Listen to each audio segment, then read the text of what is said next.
Good morning and welcome. It's sunrise and I am Alero Edu. Good morning and welcome. My name is Ayo Makinde. Perhaps to begin by saying tomorrow is May 1. May Day. Yes. Okay, May Day. Because May Day sounded like May Day, May Day. No, not that May Day. I just said it sounded May like... Day. Okay. First day of May. Good. And that's Workers' Day. Supposed to be Workers' Well, to be celebrated on Monday. Because it falls on a Sunday. So the parades are all going to be on Monday. And then there is Idil... One of them, celebration. Yes. Okay, so... So it's a holiday weekend. It's a holiday. It's not what you guys call bank holiday, is it? That's what they call bank holiday. Yes.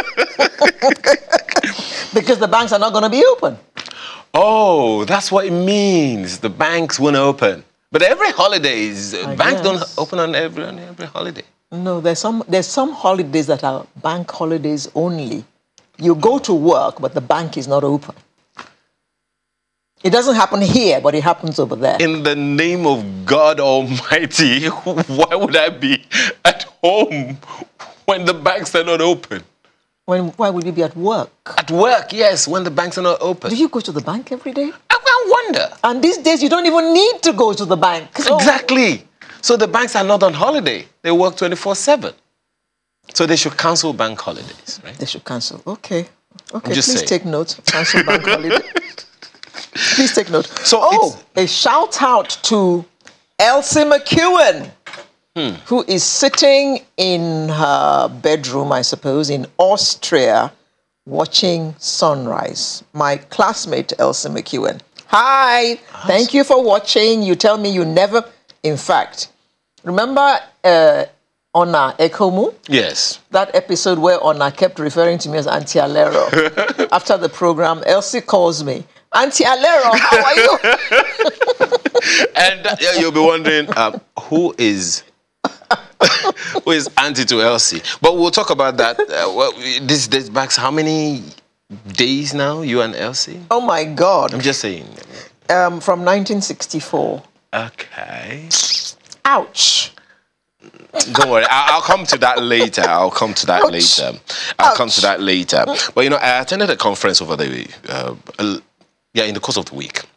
I was talking about some of those things that we've been talking about.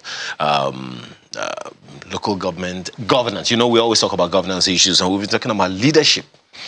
You know, one of the things that interests me that, okay, we've been talking about, I've said this, and I've euphorically talked about how environmental officers worked back in the day, when maybe about 10 years before you and Elsie met. You know, so the way they came to your house, they were very, very active. And I also remember... Oh, she's not for Elsie anymore, I'm sorry, she's for Luke. Okay, formerly called Elsie.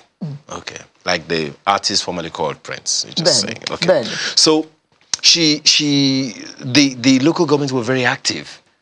And they were very, very active, as in, I didn't even know who it was only years later that I knew that the governor at the time was Jemmy Beon.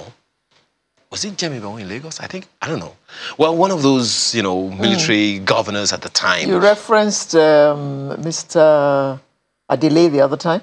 Yes, that was in the Third Republic. Okay. The local government was very, very active at the time. They made their money. Who was the governor at that time? Okay, it was Michael Otedola. Was Chief Michael Otedola, who was governor at the time, but wasn't so prominent. Okay, it was a very interesting, you know, time those days, because I think that many of the local government chairmen were SDP. Chief Otedola was NRC for whatever reason at the time. You know, it was just so interesting that the local governments at the time were very active, and the people knew who to go to and where to go to. Why are we complaining about them now? Because you're not feeling their impact. Is that a good enough reason? Well, yes, I'm not feeling their impact. Yes, but... And you could also say it's because they haven't been allowed to do their job. But they got the job to do. Yes. Okay. But you can hardly fix my gutter if you don't have any money. You can hardly fix the pothole on my street if you don't have any money. There's very little you can do without money. But the people employed them to do the job. Yeah. It's not the people who are going to give them the money to do the job. Who is supposed to give them the money? Okay, well, those questions are going to be asked later on in the program this morning. I'm just saying, because they get paid. What do you mean paid? They get salaries. They get salary. Oh, that's about all they get. From what they tell us. So the states are cornering their finances. Oh, the governors. Yeah, so all they get is money to just basically pay salary. So they just sit at their offices. So wait. And do, excuse my French, sort of. So I'm just wondering. So Alero, you employ someone. Yes. And all the person does is collect money at the end of the month from you. You employ the person only to collect salaries. Well, I don't see that there's much that we can do about it. But you are the one that employed them. We can't sack him. We can't sack him, can we? Okay, I don't know. We'll get to that conversation later in the day. Because people need to know, people need to understand that we have people that we only employ them to pay them. And many like that. There's some agencies that don't do nothing and except get paid at the end of the month. Remember when this republic started, and the commissioner in Lagos State actually came on Sunrise and told us that she went to the ministry one day and one woman was busy cleaning fish, fresh fish. Yes. I am quoting a commissioner to show you the extent of the rot. That was a ministry, not even an agency. In the office? Benny. At the headquarters of the state. Cleaning fish. And that's the job. On her eja tutu. In the morning. Yes, sirree. And she's still in that employment. I wouldn't know. I wouldn't know.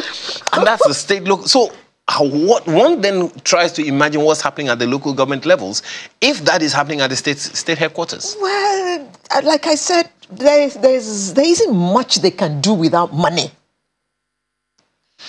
And as surely as the state does not release their funds to them, they will just go and sit around and gist and clean fish, go home, then at the end of the month, they collect their salaries. So what then should we as a people be asking the electorate to look out for? Why don't you just keep your gunpowder dry? We're going to discuss the local government autonomy in the course of today's program. Okay, that's the first item on the program this morning. And then we'll be talking about University of Ibadan Alumni Cancer Diagnostic Center. Hey, up school. Okay. And then ANPA Medical Mission. This year they are in Edo. I think last year they were in Cross River. Well, hear the name ANPA, but look at it on the screen. It doesn't start with an H. Just to be clear, it's not. And then there's Unilag Faculty of Engineering Alumni Luncheon. That's also going to be on the bill this morning. Wait a minute, something is missing, right? Artist of the Week? Why are you looking? I'm almost certain we're going to have an Artist of the Week. I'm almost certain we don't have one for today. So, grab your cocoa or your... Or your what? Don't be afraid. It's cocoa or kel. And my friend has grabbed her coffee in Austria. So whichever one suits your fancy, especially now that we are talking about, is it Ituna, we will call it in Yoruba? They have tuned since 5 a.m. or something. They're not tuning at 9 o'clock. I'm just saying, has the fasting ended? No, they say it ends tomorrow. Oh, okay. So, we'll be right back. Well, let's celebrate Nigeria with this one.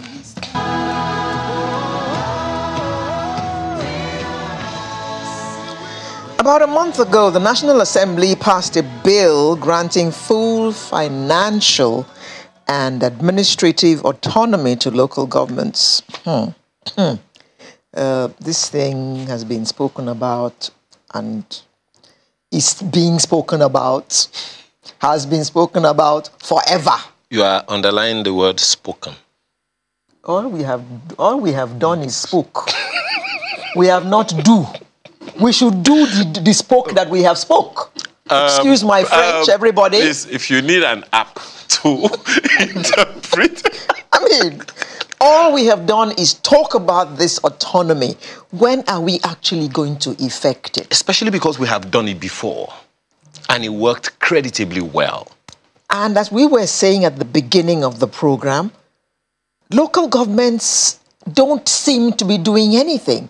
The people whose lives they're supposed to impact don't feel anything, and this is the reason why they don't feel anything. You know, if I even have a hypothesis, Zero, every Nigerian has 10 staff. Whether you are employed or not, you have 10 staff. The president is your staff. The vice president is your staff. The governor, the deputy governor, the member of the House of Assembly, the senator, the House of Representatives, the chairman, vice chairman, and councillor. They are your staff. This man is just determined to make us unhappy this morning. Well, you pay them. Please anyway. Don't allow that happen to you. Don't be dejected. Don't just listen to this man this morning, please. But please, just hear what I said, but don't listen. We have with us in the studio this morning to look at this very, very crucial issue, Dr. Adia Ode, who's National Team Leader, Partnership to Engage, Reform and Learn. Good morning. And we also have Ambassador Jerry Ugokwe, former ambassador to Austria, co-convener, Democracy Vanguard. Democracy Vanguard, and two-time member of the House of Representatives. Good morning. Good morning. And thank you, Auntie Alera. Here we go again. I hope you will let me sing a birthday song. Oh my God! Happy birthday to you. Happy birthday to you. Happy birthday, happy birthday. Happy birthday to you. May the good Lord bless you. May the good Lord bless you. Ambassador, you're going to pay for this. May the good Lord bless the good Lord. May the good Lord bless you. Is this my producer who put you up to this, Ambassador? But I'll tell you, you're going to pay for this after this program. Well, no, you have to set up a committee for that because he's a two-time member of the House. You set up an ad hoc committee, they will investigate and they know whether I should pay or you should. There's a white paper to be released. That might take 3 years. Anyway, Ambassador, now let's get to business. This issue about the local government autonomy. Yes. The National Assembly has finally decided to pass a bill. Do you see things changing? Well, that is why we're here, so that we can make things change. When you say a bill, you know, this is not just an ordinary bill. This is a constitutional amendment, which is fundamental. Now, the National Assembly has considered it in its wisdom to say, look, we must get governance down to the people of Nigeria, not just hanging on top. Because I come from a local government. Even if I live in Abuja, I live in a local government. In Lagos, you live in a local government. We all belong to local governments. So if the local governments function well, then, you know, we're in good shape.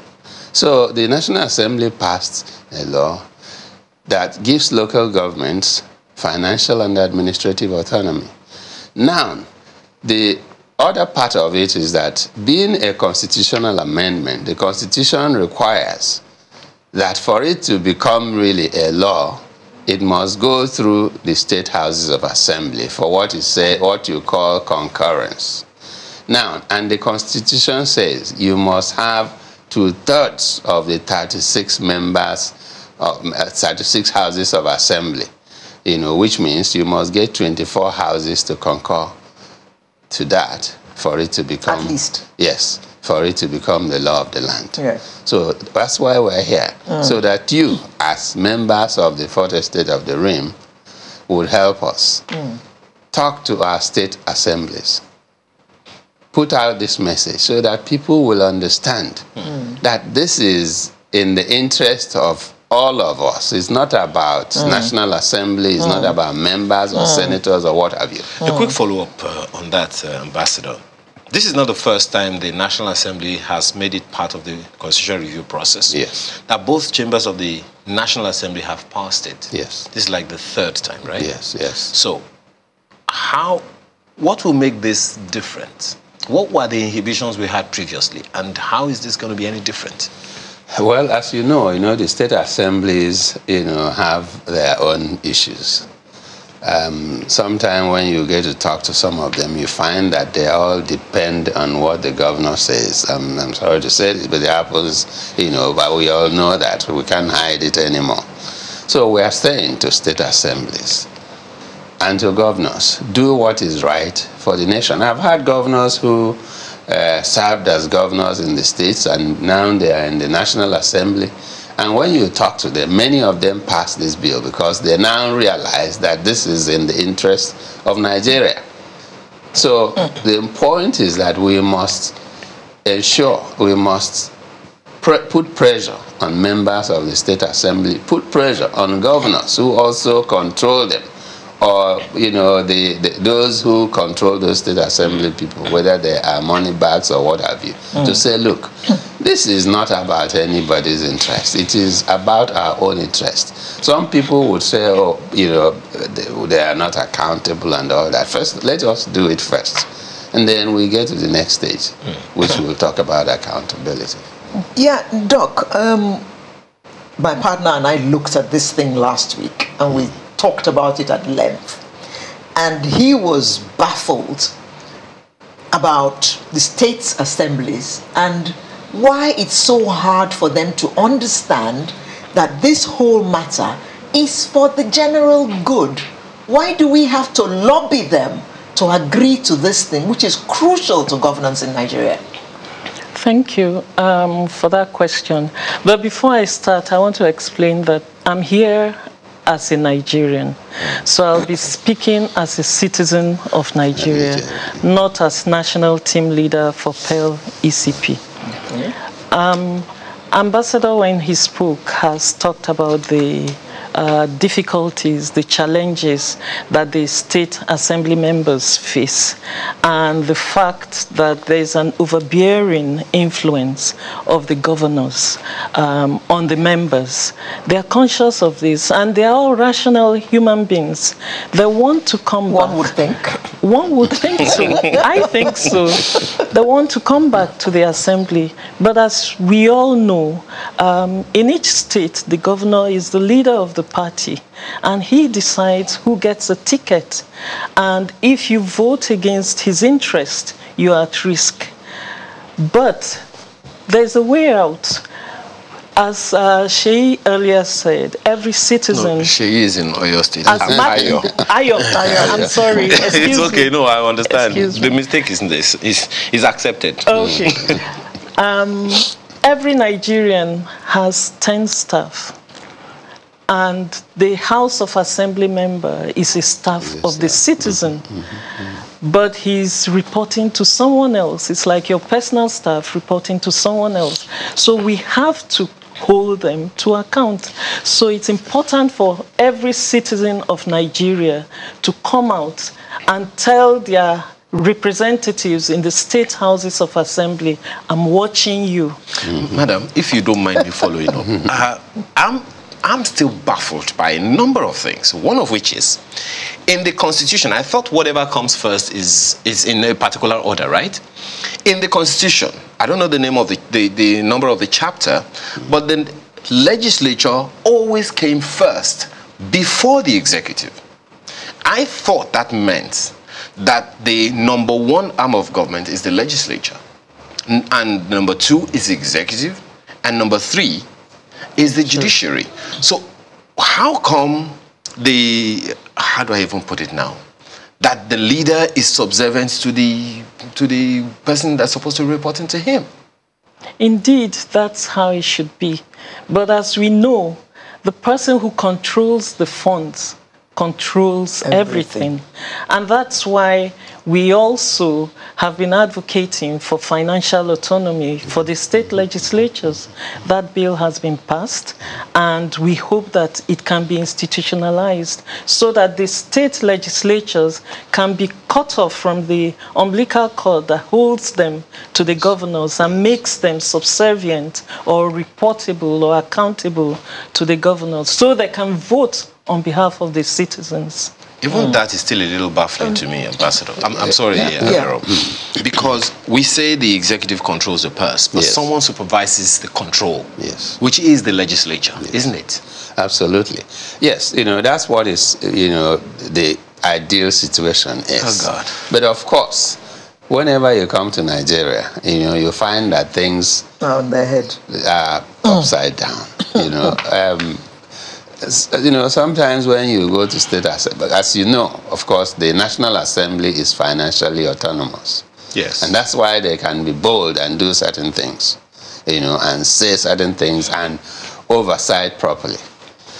The state assemblies, the law is there, but for them to activate it is usually the problem. Even the president is interested in this, and that's why he's been, doing all these executive order 10 and the rest of them, so that the law could be obeyed. But you find that when you get to the state assemblies, because many of these people were either brought in by money bags or by governors, they just write a list and say, these are the members who are coming this time. I'm told even in one of the states that some governors have gone to tell certain people, you cannot run this time.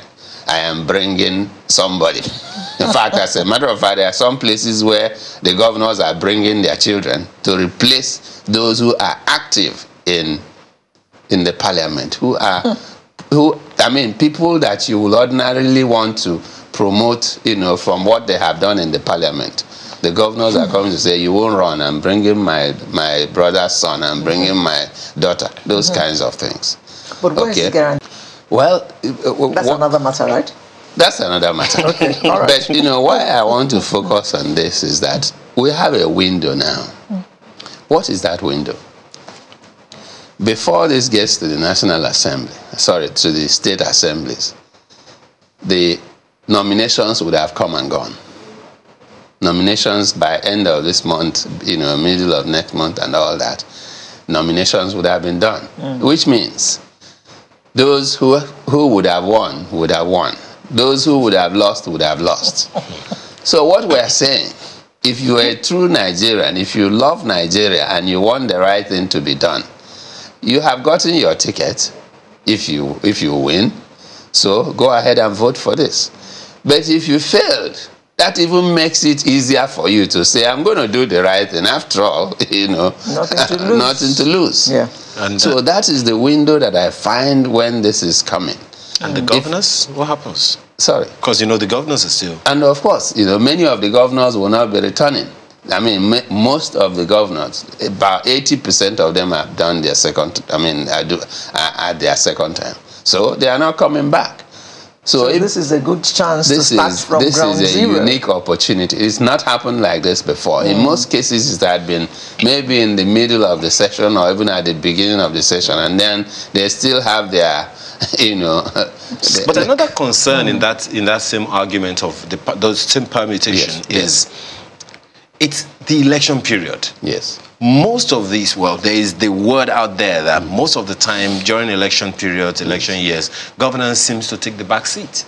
So how do we ensure that the needful is done in the middle of all of this?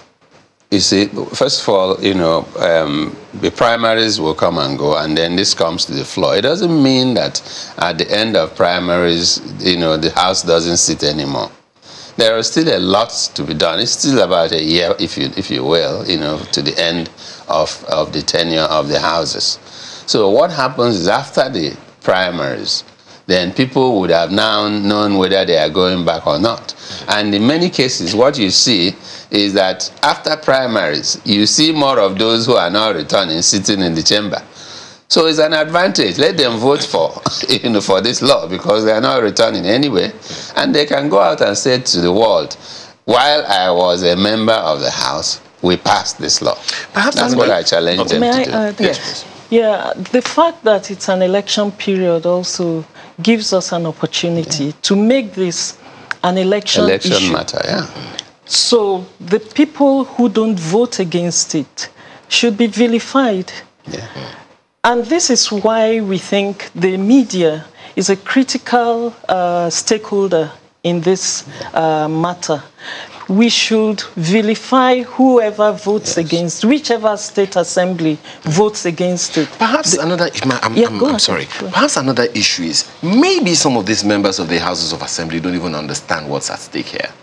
Because I'm wondering, each member of the House is from a ward, a microcosm of the local governments.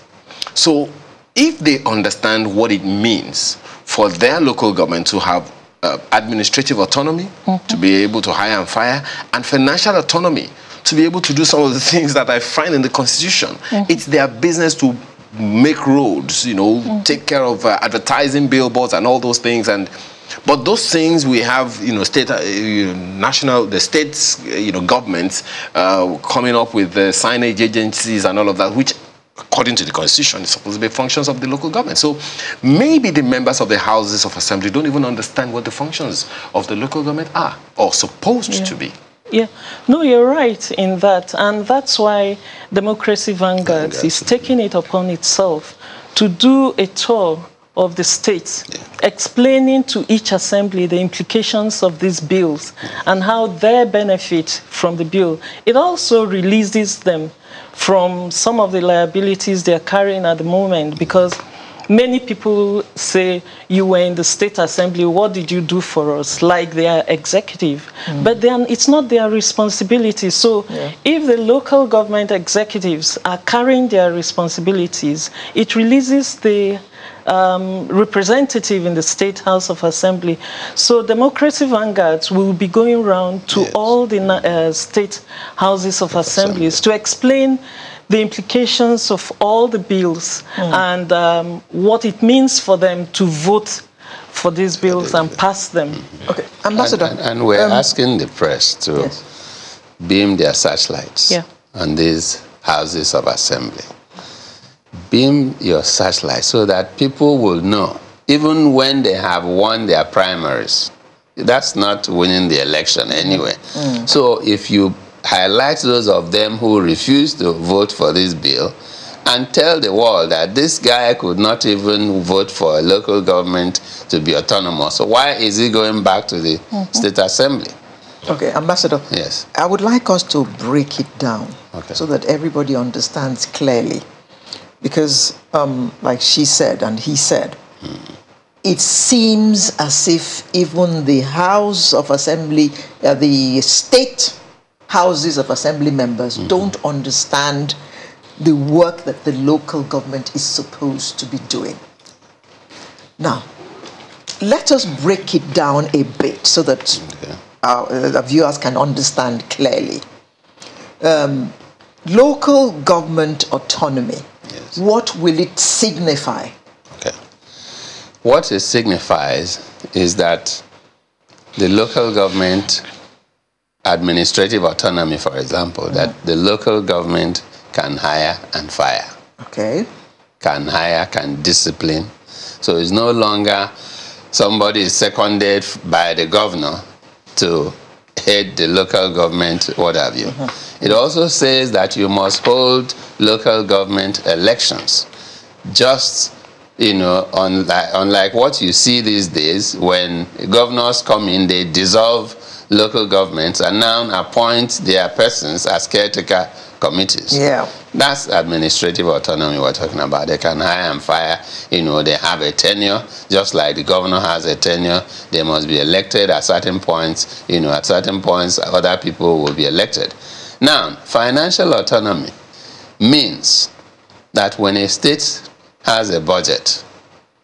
As soon as you finish that budget, the money that is budgeted to local government goes directly into that particular local government account, which means once a local government executive comes into power, they now sit together, do their own budget, they set up an account. Now that budget now goes to the State Assembly. At the end of the day, when the budget is passed, you know what is due to you. If it is 1 billion naira, if you will, as soon as the State Assembly passes that bill and the governor signs it, the accountant, of the state now transfers that 1 billion naira to Surulere local government. And then Surulere local government, they have their council. They have also submitted a budget as to what they are going to do for the year. They begin to operate it without having to.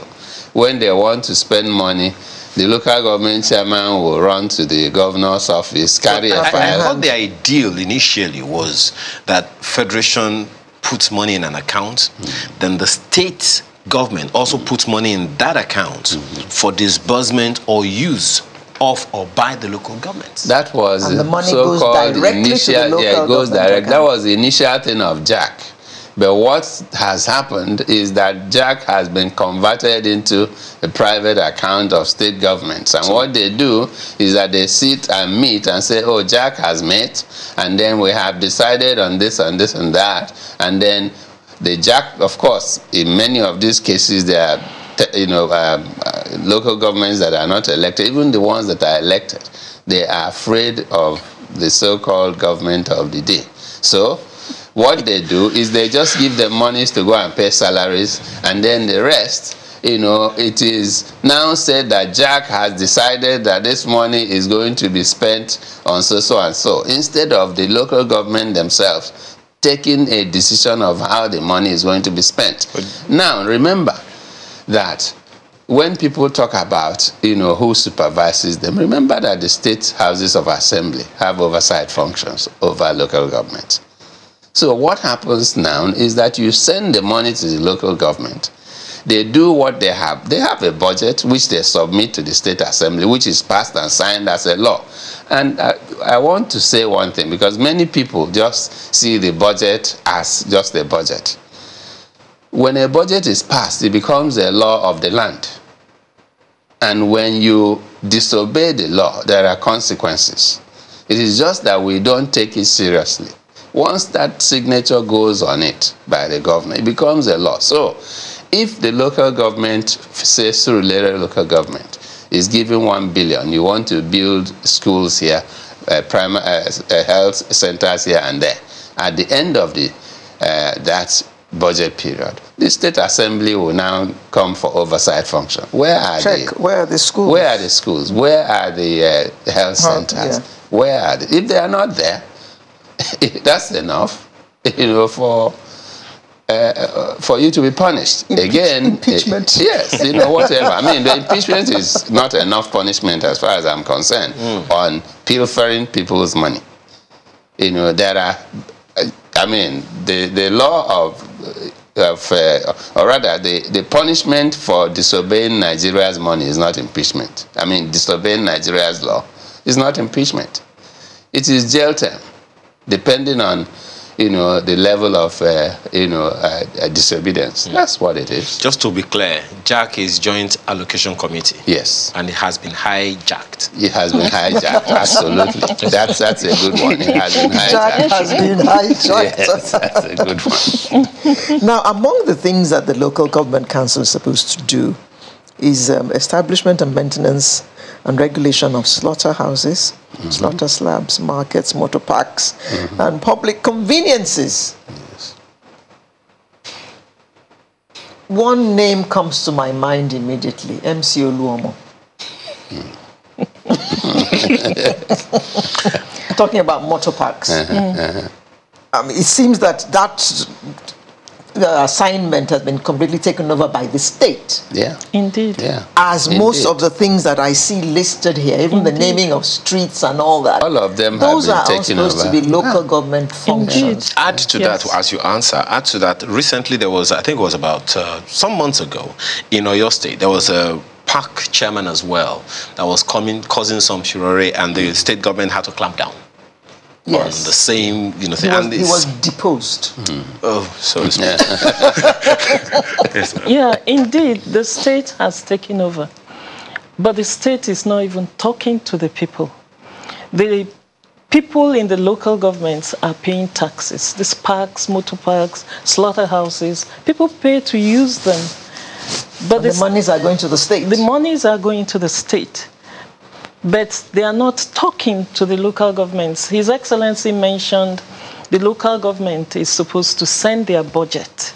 Now, to prepare the budget, the local government should consult with the people. What are your priorities? And those priorities should determine the budget. What do we use this your money to do?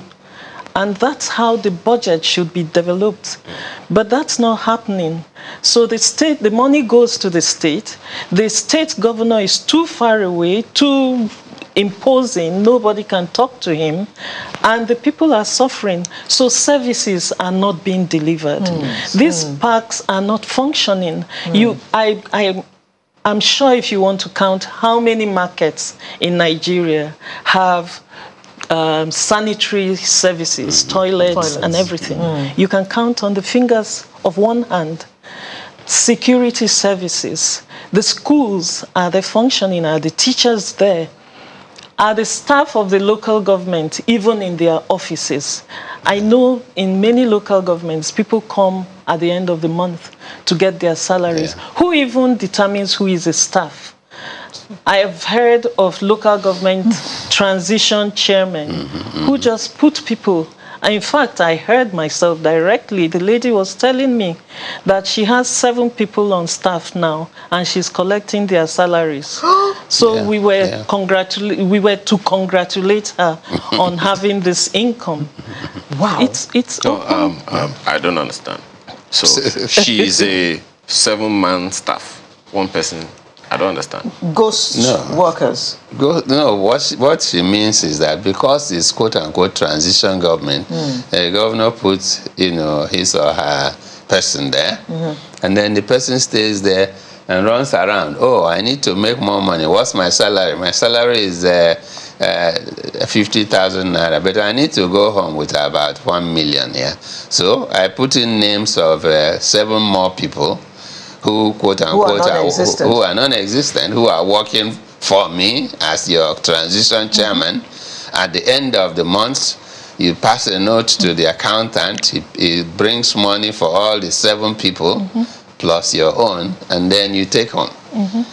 Why is this? Because they are not elected. If there was a properly elected local government, a properly autonomous local government, whereby you have somebody who is in charge of administration, somebody who is in charge of finance, who is also responsible to the State Assembly in terms of oversight.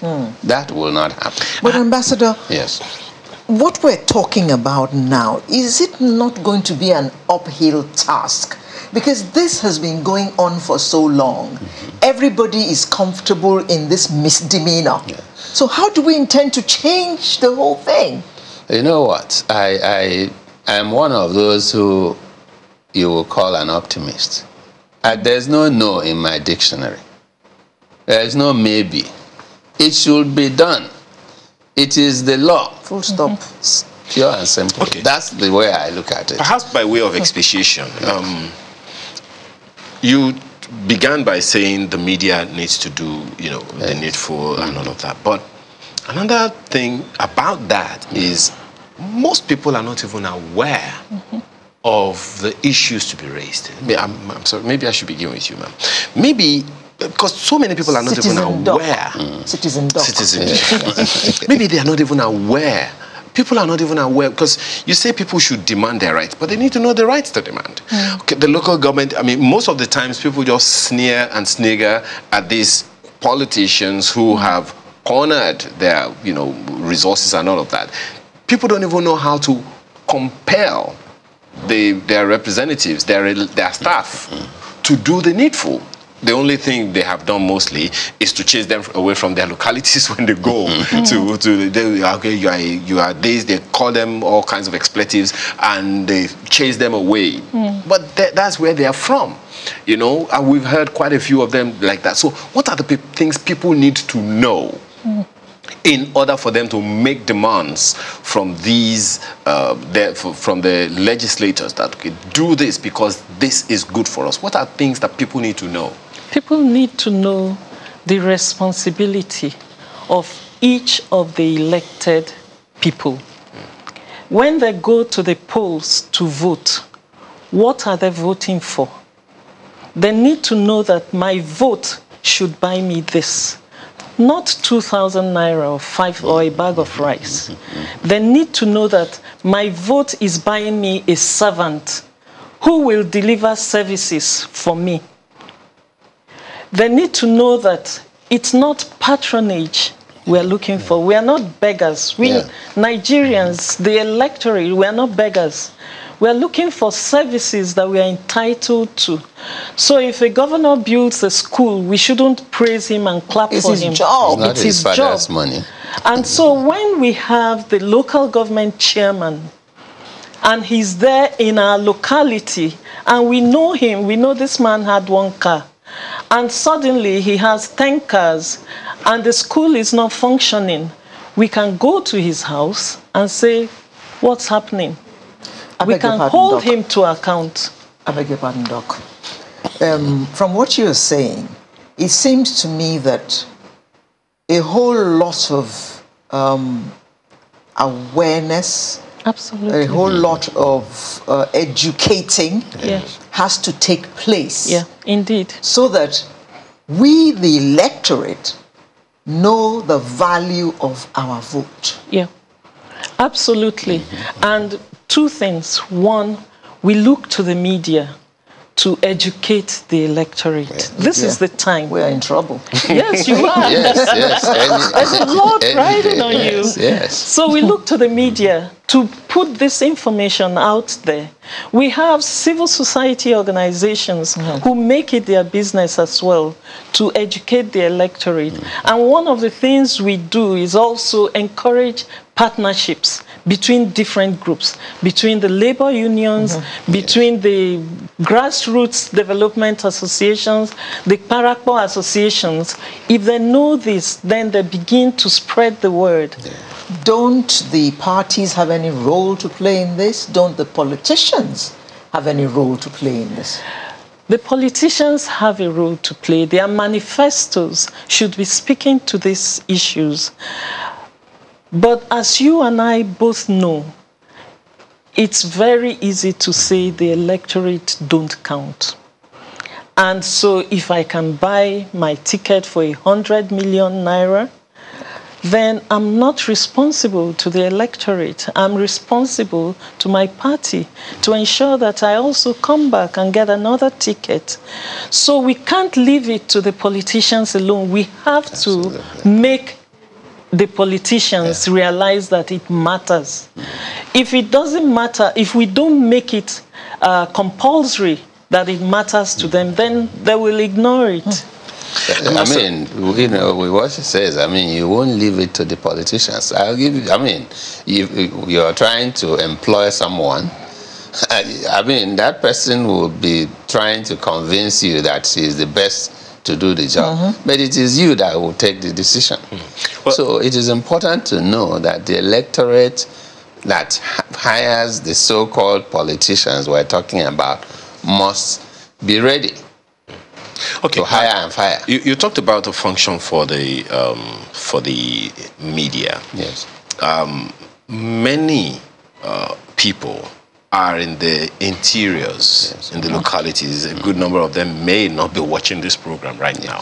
So what are the things that you would suggest to any media practitioner, whether a media manager or even a presenter anywhere, to know in order to, pass this message across to their people?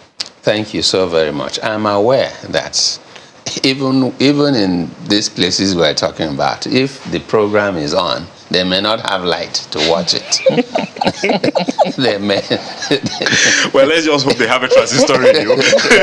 So, but in our localities, what functions is the radio? Mm-hmm. Because even now, people use their telephones as radios. Mm-hmm. So, especially for those of us who grew up in the north, you go to the north, there is, the radio, even the British radio in Hausa and all that. People listen to this thing like, there's no tomorrow. Yeah. So the point we're making is that you must, first of all, translate some of these things we're talking to you about today into all the languages and move it down in such a way that it will be on radio, it will be on social media, for those who, are social media savvy, it should be.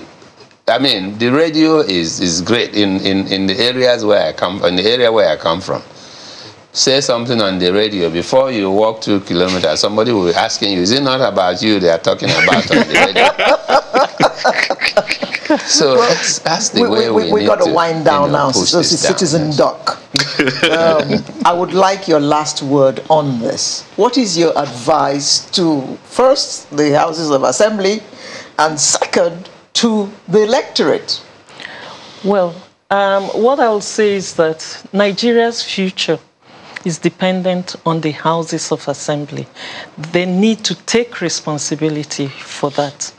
If we want to change our human development indices, if we want to change the state of security that everybody is facing, if we want to change the doldrums that we find our education sector, our health sector, we have to pass those bills. Okay. The local governments have to be autonomous. Okay. Ambassador? Well, what I would say, just flowing from what Doc said, is that we have no other country but this. For us to make this country work, the local government must work. So I'm asking the state houses of assembly. It doesn't matter whether you are influenced by the governors or by money bags. This is about you. This is about all of us. It's not a personal thing. Pass this law so that our local governments will work, so that we will all be happy. We will all, Nigeria as a whole will work. So let us all stand up to be counted. And for the press, help us push this down to the state houses of assembly, even if it means blackmailing them. That's even what if we're it doing means now. blackmailing them, blackmail them so that this can pass. Okay. I'm former ambassador to Austria and co-convener Democracy Vanguard, two-time member of the House of Reps, and we also had citizen Dr. Adia Ode, who was not here representing any particular body or association. But she is. She's a Nigerian. But she's a Nigerian. That's the most important thing. Okay. Thank you both for coming to shed more light on this for us this morning. Thanks Happy for having birthday us. again, and we'll come back for the cake later on. Thank you very much. At the end of the show. Thank you very much. So Sunrise will be right back. Make sure that you join us.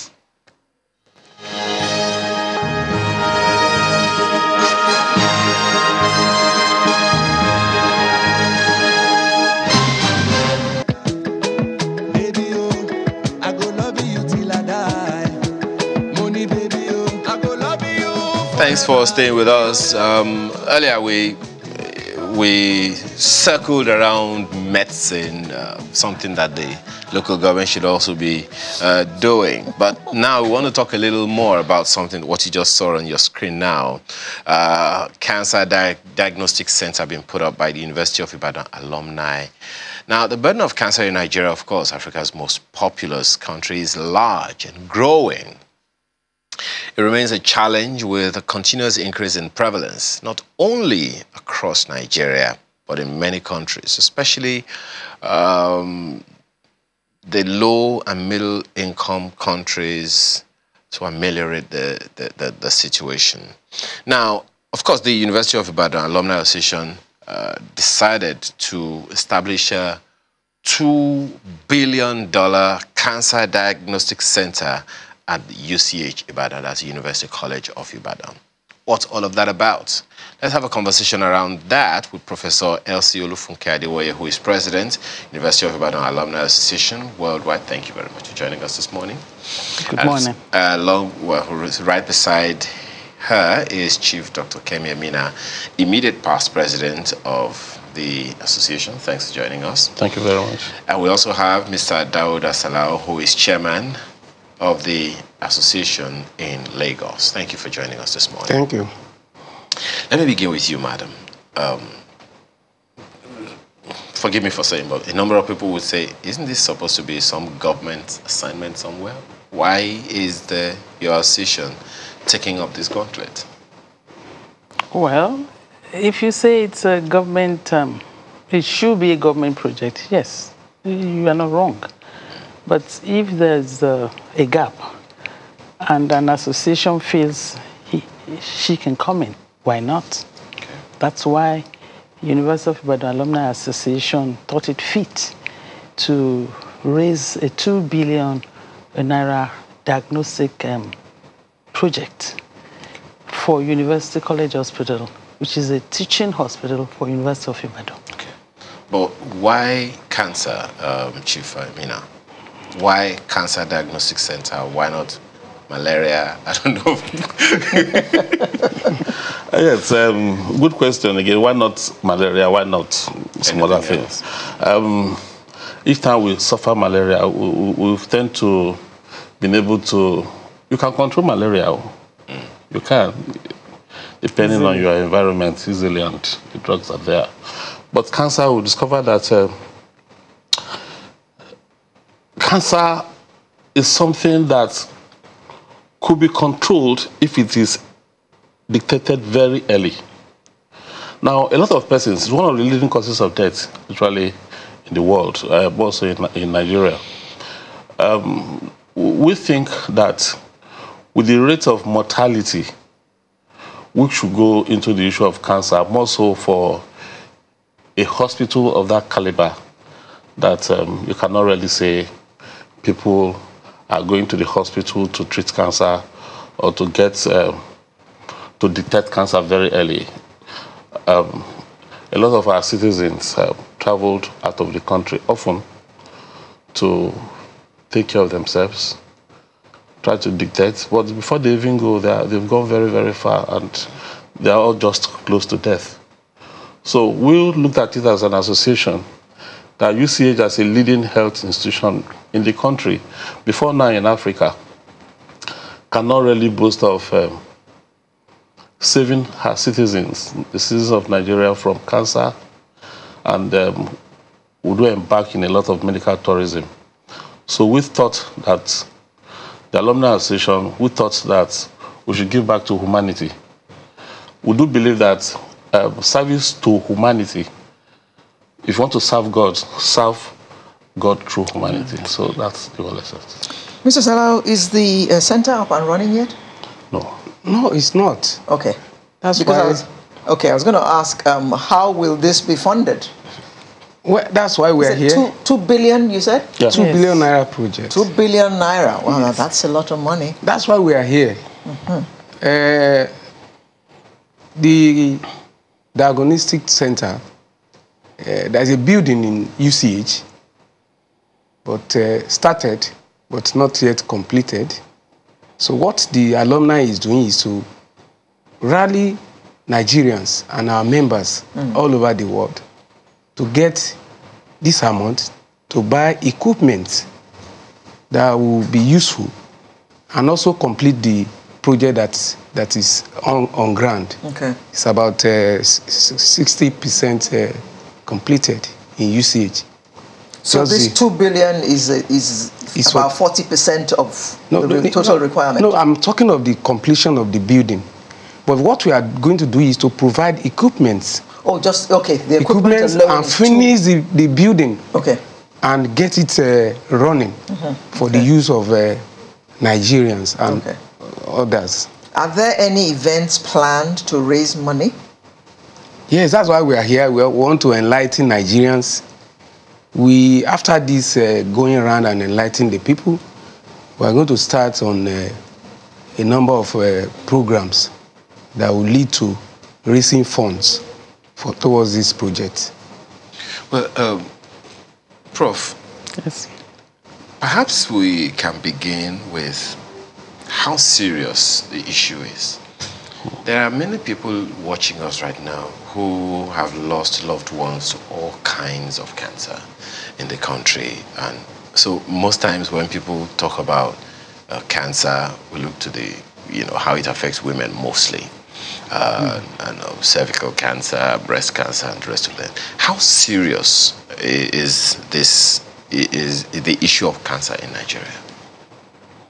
Thank you. The issue of cancer in Nigeria is a very, very serious one. There are 5 major issues on cancer. That's, the areas that cancer affects most.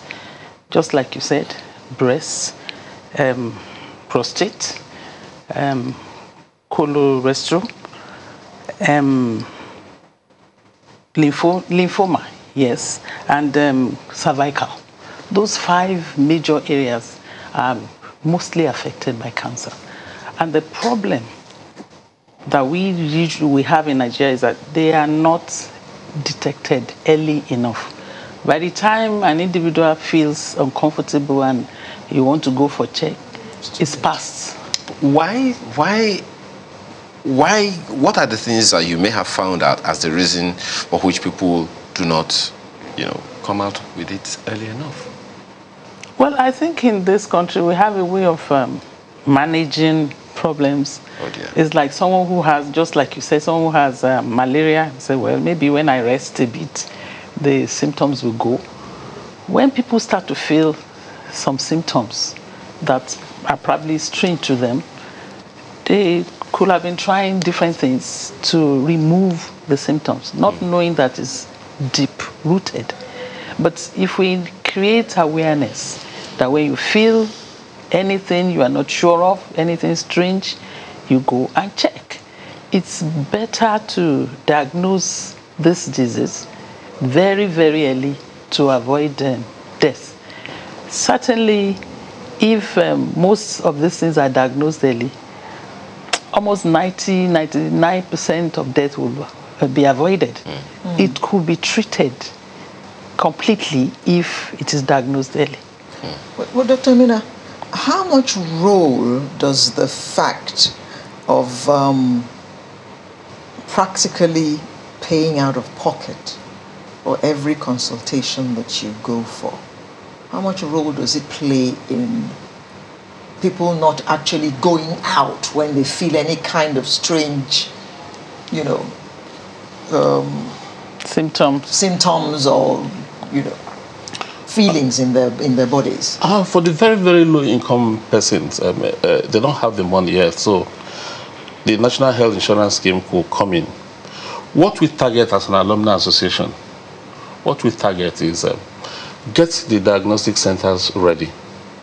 If the diagnostic centers are there, people can go in there because we are going to, the UCH, not us managing that, UCH is going to charge fees for sustainability of the project itself.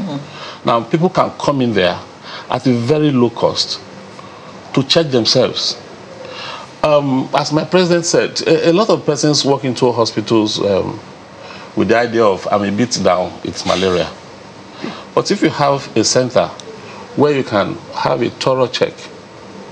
Some time ago, I went to the States and I paid so much because I don't have the medical insurance and all that in the States, but I paid.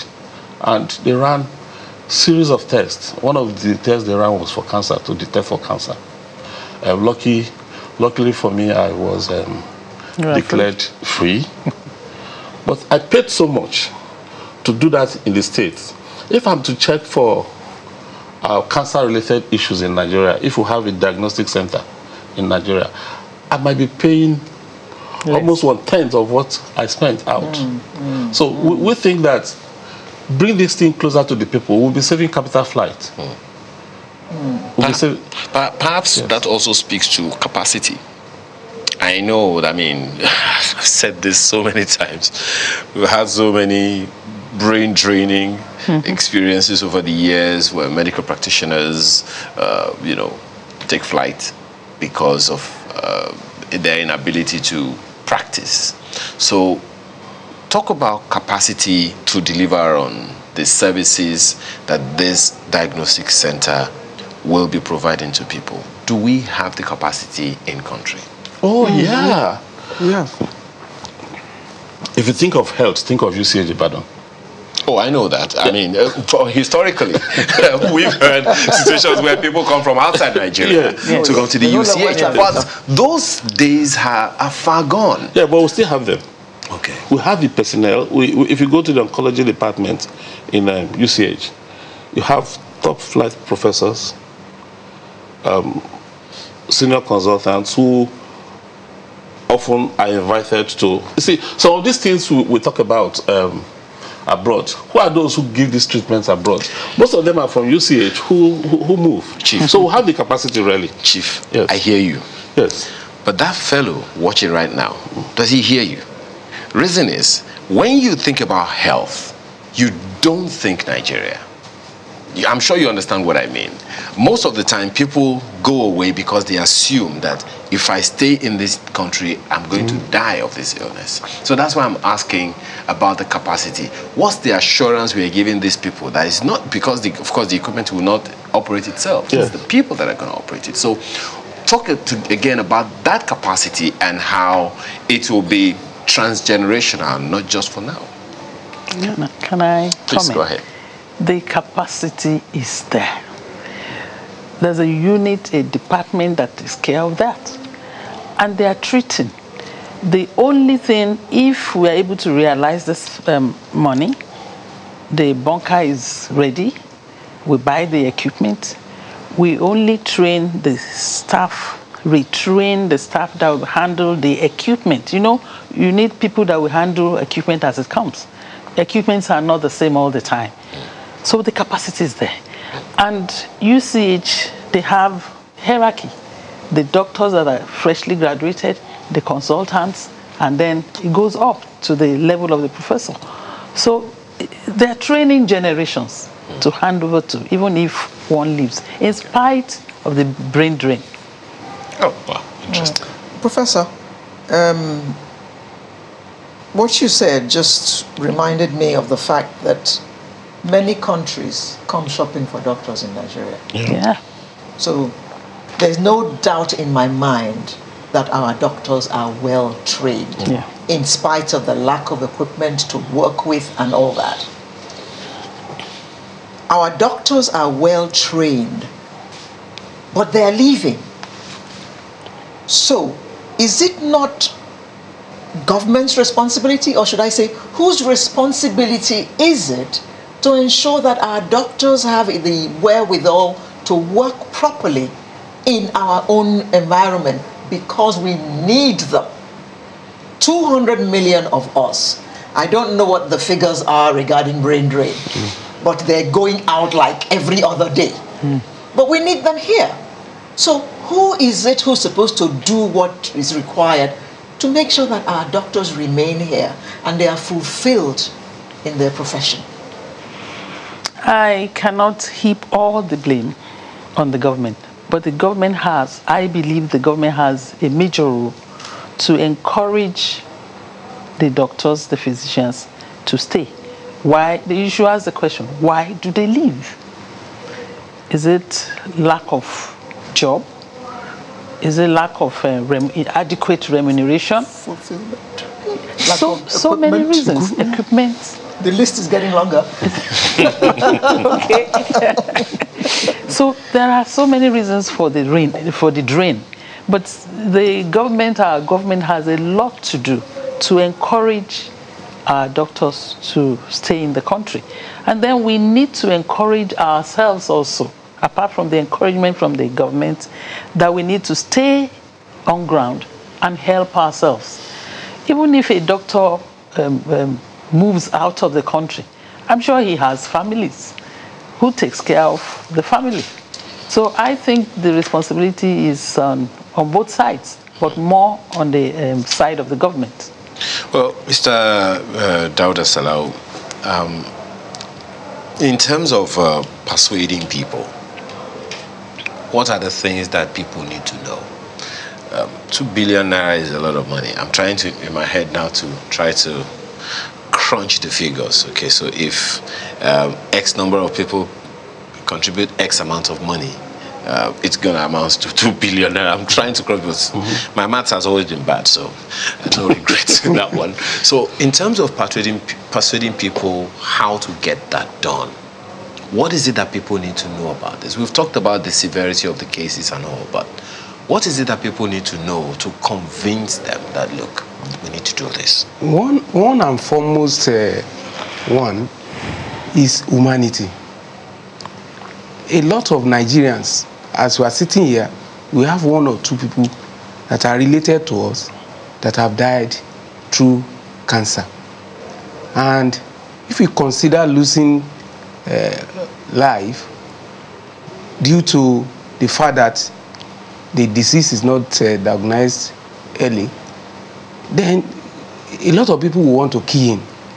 And if you also remember that in this country today, we can hardly get to see that we have 1 or 2 diagnostic cancer diagnostic machine in the country. If you have it, we are going to save a lot of life. That's number one. For humanity, whoever wants to save life will be inclined to want to contribute. 2, apart from individuals, we have other organizations who are moved towards helping humanity. We have a lot of them that we want to appeal to. This is not a personal thing, it is for humanity.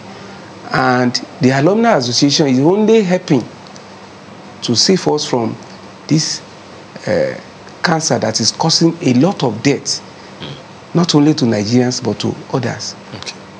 Well, speak to the cultural element. Yes. As Prof said, and as Doctor also said, I'll come to you shortly.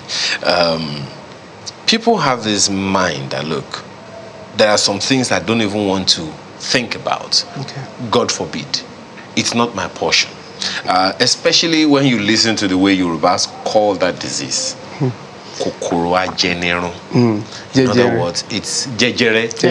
It destroys. But people don't even want to imagine that it is possible to come to them. Perhaps there is a need to even trace or track how we get to that point in the first place. Are there things that people need to know in terms of the cultural perspective that, look, it is not, I don't know how to put that question, but speak to the cultural element that people have this stigma in their heads. Yeah, culturally, an average African believes that he is safe, first by God and by the way they live. Yes, an average African. Come to Nigeria, it's the same thing. You think you are safe once you pray, but things are changing. Cancer is not for the rich alone. It's no longer for the rich. And the way we behave, as if it cannot occur to me, I cannot be harmed by cancer, what do I take, which food do I eat, it's no longer the issue. Culturally now, we need to change our outlook, the way we think, because cancer affects the low and the high. Okay. Chief. Yes, I was going to add to what my colleague said. We need this project for ourselves. It's not for them. Even for ourselves, we need it. Here am I talking today. Tomorrow I could be a cancer patient. But if it is diagnosed early, detected early, it could be cured. So I need it even for myself. I need a center in which nobody knows. I need a center in which I can walk in. I say, please, staff of UCH, I really want to run through and see what my body system is like. And then they'll just tell me, we are seeing something here, let's check immediately. For myself, let's stop talking even about the person outside. My brother has talked so much about humanity, correct? But let's be selfish. For myself. Because you're a human too. Because you're human. It could happen to anybody. It could happen to anybody. So I don't need to go to India first to go and scan to see if I have it. You can just go down to Ibadan and check if I have it. Then if you want to go to India now, you can go. Now, Prof, cancer diagnostic centers. Is there a dearth of diagnostic centers in Nigeria? Is there a Dearth. Oh, sure.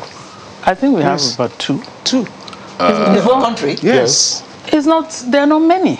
That's why we have a lot of cases that have gone past redeemable stage before detection. Two. I just said And it. let me give this information. In Egypt, record has it that death through cancer is about 10%, reduced to 10%. But we are at in 2020, 50%? Yeah, about 10% death due to cancer has been reduced to about 10%, which means they've been able to catch the thing early and heal. In South Africa, it's been like 20%, and in India, it's almost zero. In Nigeria? 80% thereabout. well, there is information, put out by Professor Isaac Adewale, who is a former Vice Chancellor of the University of Ibadan and former Minister of Health, that cancer was responsible for 79,000 deaths in Nigeria. Yeah, 2020. With new cases estimated at 125,000 annually. That's true. And of course, he listed those kinds of cancers you talked about and singled out breast and cervical cancers as being responsible for 32.4% of all cancer cases. Yes. Women. In Nigeria. Women, yeah. Now, I wanted that to be put out so that we can also talk about educating people about the need. I want to emphasize, you talked about the need for us to be selfish. Each individual needs to be selfish to know, what to do. Again, I go back to the question that I asked Mr. Salau the other time, that people don't even know when to go check these things out. I know that you are a professor of physiology. You may not be able to speak to the, what is it, medical or medicine? I don't even know the difference. But what is it that gives people indications that they need to go check it out? I think it's been encouraged that everybody should try and do a thorough medical checkup of oneself. If you cannot afford it, at least once a year.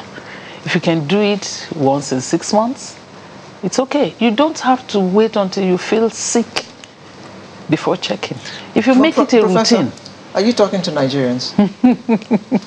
I'm not going to see a doctor unless I have a headache or something. Even when I have a headache, I'm going to take Panadol and sit in my house. So you're asking me to just carry myself. I don't feel any pain. I don't feel nothing. I just carry myself, go to the hospital. I want to have a checkup done every 6 months. Does that sound like a Nigerian to you? We must reorientate. That's the cultural aspect we are talking about. We must reorientate. Yes, otherwise, we have to continue in this problem.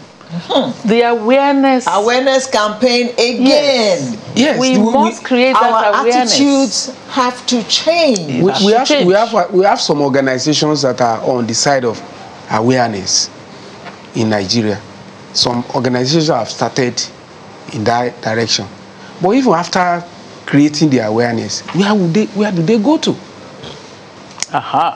It works very well. I know about 2 or 3 organizations that are on this, enlightening people about the serious cases of cancer, to how to nip it in the bud. But even after doing that, where do you go to? The diagnostic machines are not here. So we need to also get the machines on ground for people to go there and test themselves. You may even wish to ask, why is it that the percentage or the rate of death through cancer in India is so low? Because they have a lot of diagnostic units. Centers. And people working there easily. It's not that you go to one diagnosis center and they give you an appointment for 3 months. Okay. Another element, Chief, is the cost of getting the tests done. Just as she said, it's cheaper to buy any paracetamol out there than for me to just, as she said, let me just follow her, get up, carry all of myself, enter a vehicle, and go to a center and say, I want to have a full body check done. When I can just easily buy, just as you said, thank God you could afford. And you did all of the testing, and maybe some were discovered, some were negative. But in terms of the cost of getting those things done, with the level of poverty and the way people think, the priorities that people have, food, shelter, clothing first, before even health, unfortunately. So speak to the cost components. Yeah, your analysis is quite correct. But I will tell you something. You get an average Nigerian who walks into the hospital, and then they do what they've done, and they say, you have cancer. That's poor man, in quotes. He comes back to his relations. He says, I have cancer. And they say, I need 10 million naira to go to India to get it done. And everybody begins to contribute. One, they don't want him to die. So they're ready to look for 10 million naira to send him to India. Now, what is the advantage of us having a center in Nigeria? It's expensive. But if you say going to check is expensive, try the sickness itself. Wait until you have the sickness. We don't want to try it. We don't want to try it. I'm just saying, because the first thing here is diagnosis. Yeah, and sincerely, I understand. Yeah. But let's also be realistic. Yes. I understand. And considerate. For God's sake, it's in Ibadan. Yes. Just imagine someone taking himself from Bere to UCH and say, I want to go and do cancer check in a diagnostic center that looks like Oyibo place. The first thing in their heads is it's costly. Do you understand what I'm saying, Prof? Yes. So we know. That's why we spoke about orientation, education, information, awareness that will be taken to the grassroots. Don't wait. We have this culture, we all know. You don't go to the hospital until it's unbearable. That's the problem. But when you know that there's a place you can go and check, when the awareness is so much, don't wait until you cannot move before you go for the check. I think a lot more people with educated children abroad, around us may advise their parents, why don't we go and check? Maybe it's this thing. But if the knowledge, the information, the awareness is not there, so the awareness has to go to the grassroots. I'm sure at a level, even the lowest level, they can afford television and watch information being given out in the media. So many of these will really give a lot of information to the low level, middle, and create that awareness that they don't have to wait until. Some will be using herbs, different kinds of herbs. Okay. Well, that is it. Alera spoke, just for a second, Alera, she spoke to, we know it's your birthday, so relax. She spoke to the women element the other time. And there is one other orientation going out there that we need to change. There are those who believe that, is it mastectomy you call it, when a woman has breast cancer, they can't imagine, removing the body. It. So they would rather die, treat it or whatever is benign, malignant, all the English words that go with that thing. I don't know how you medical people go. So they go with all those things, but the imagination of going through that process, they are afraid of the stigma that comes with it. So they would rather live in denial. What do we say to them? It all boils down to information. We can encourage them. You can survive and enjoy the fruits of your labor without one breast. You can survive and enjoy your family if one tissue or body organ is removed, and you can live. This idea of, how can I be without a body part? Some will say, I'd rather go away with my full parts intact than anybody sectioning off one or two things. It's orientation. We should let them know that it's better to live. You can live without some parts. Well, we can only wish you well. And let me say it again, Chief Kemi Amina, we don't want to try this at all. We just want to live. Professor L.C. Olufunke Adewoye, President, University of Ibadan Alumni Association Worldwide, thank you very much for your time this morning. You're welcome. Chief Dr. Kemi Amina, immediate past President of the association, thank you so much for your time, as well as Mr. Dauda Salau, Chairman, UIAA Lagos Branch. Thank you for being here this morning. Thank you. It's a pleasure. So, Sunrise continues right after now with another topic. Please stay with us.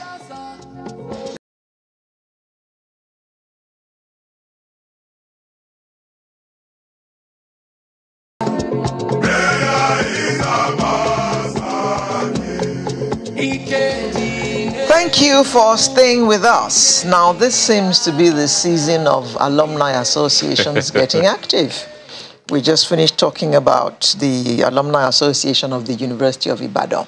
But this one is a specific. We're talking about the alumni of the Faculty of Engineering, not the entire University of Lagos. The alumni of the Faculty of Engineering. And that's the local government. Local government, exactly. And they have something up their sleeves. So it's my pleasure to welcome representatives of that association. We have Mrs. Oluremi Ayeni, who's the Assistant Secretary. Good morning. Good morning. We have Mr. Ayo Ogunoiki, Treasurer. Good morning. And we have Mr. Dideolu Falobi. Falobi. Yes, Ifa.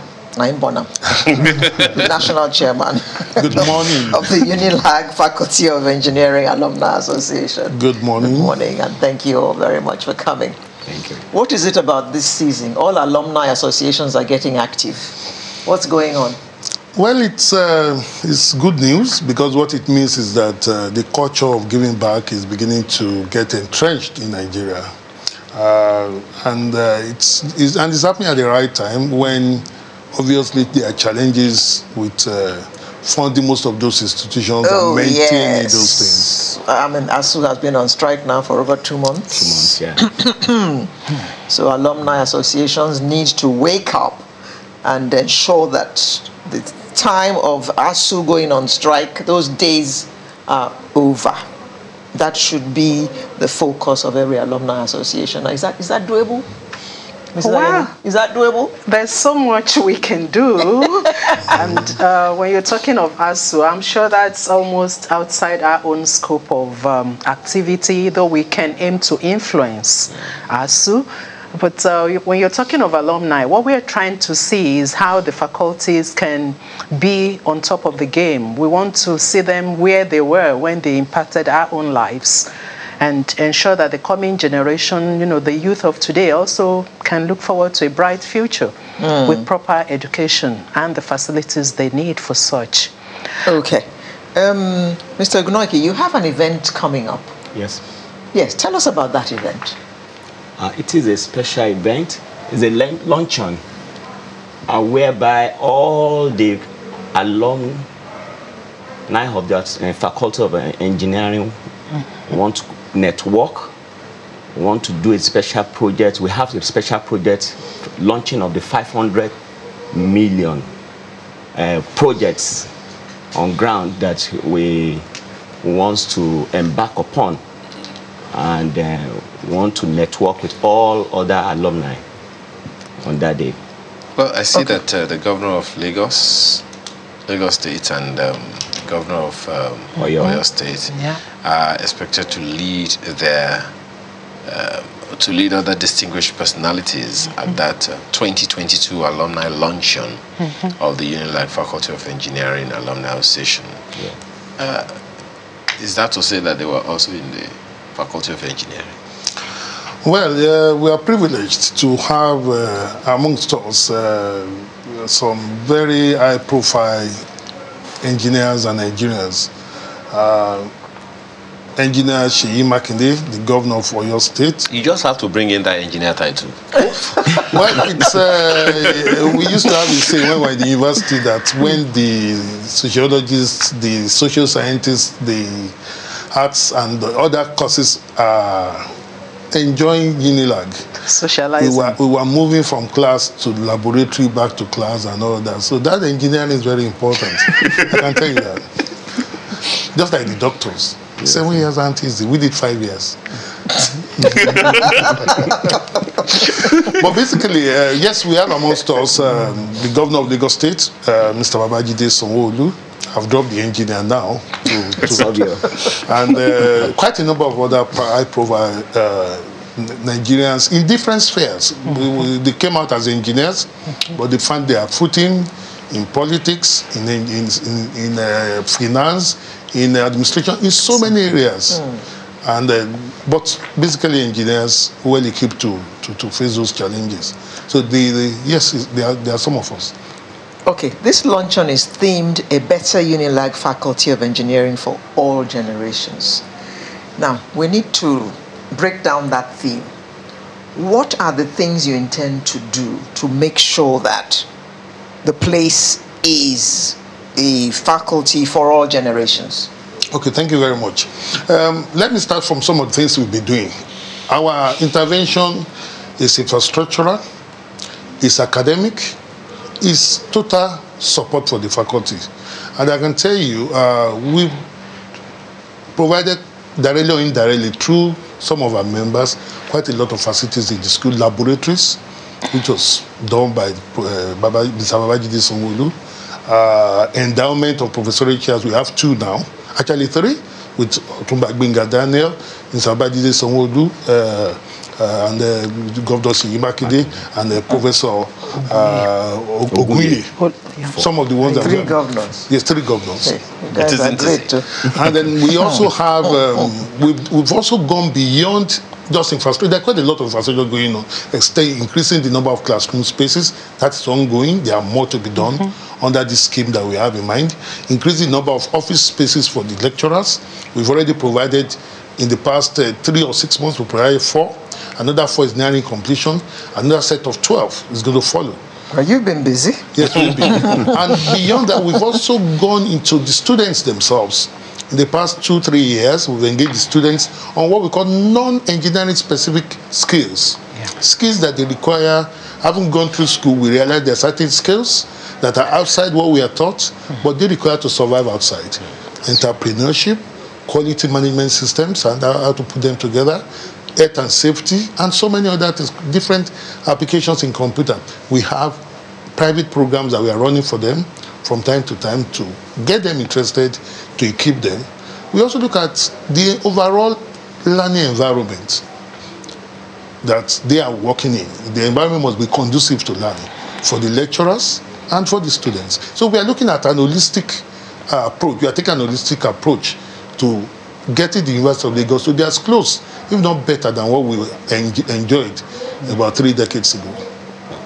So I'm wondering, well, as my colleague said, you've been busy, but you know, at the end of the day, this is all about certain learning outcomes that are expected.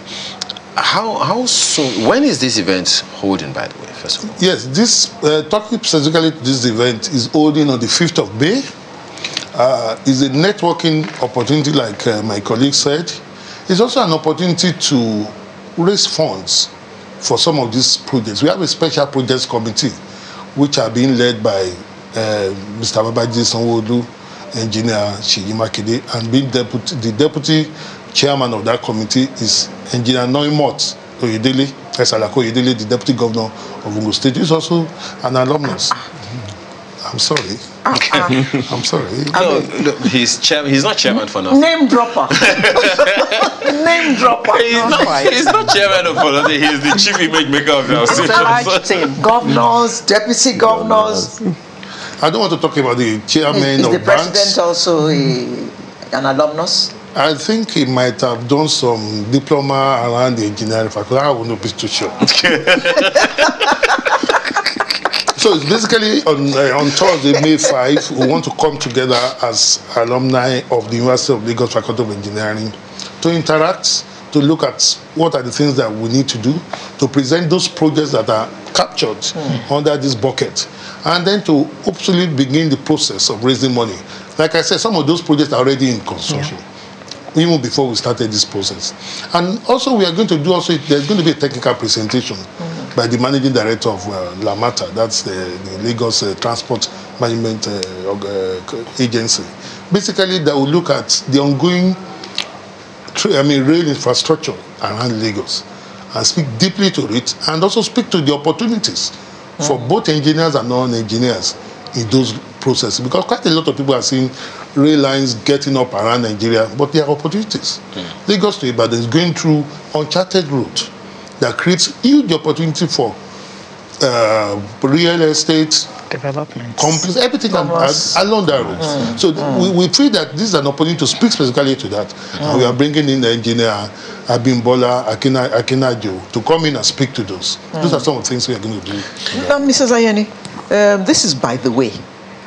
Do you think that as an engineer, you have been challenged enough in your duties? There's still so much for us to achieve as a nation. And I would boldly say that when we begin to tap into this huge talent base that we have, we're going to see better and more structured growth.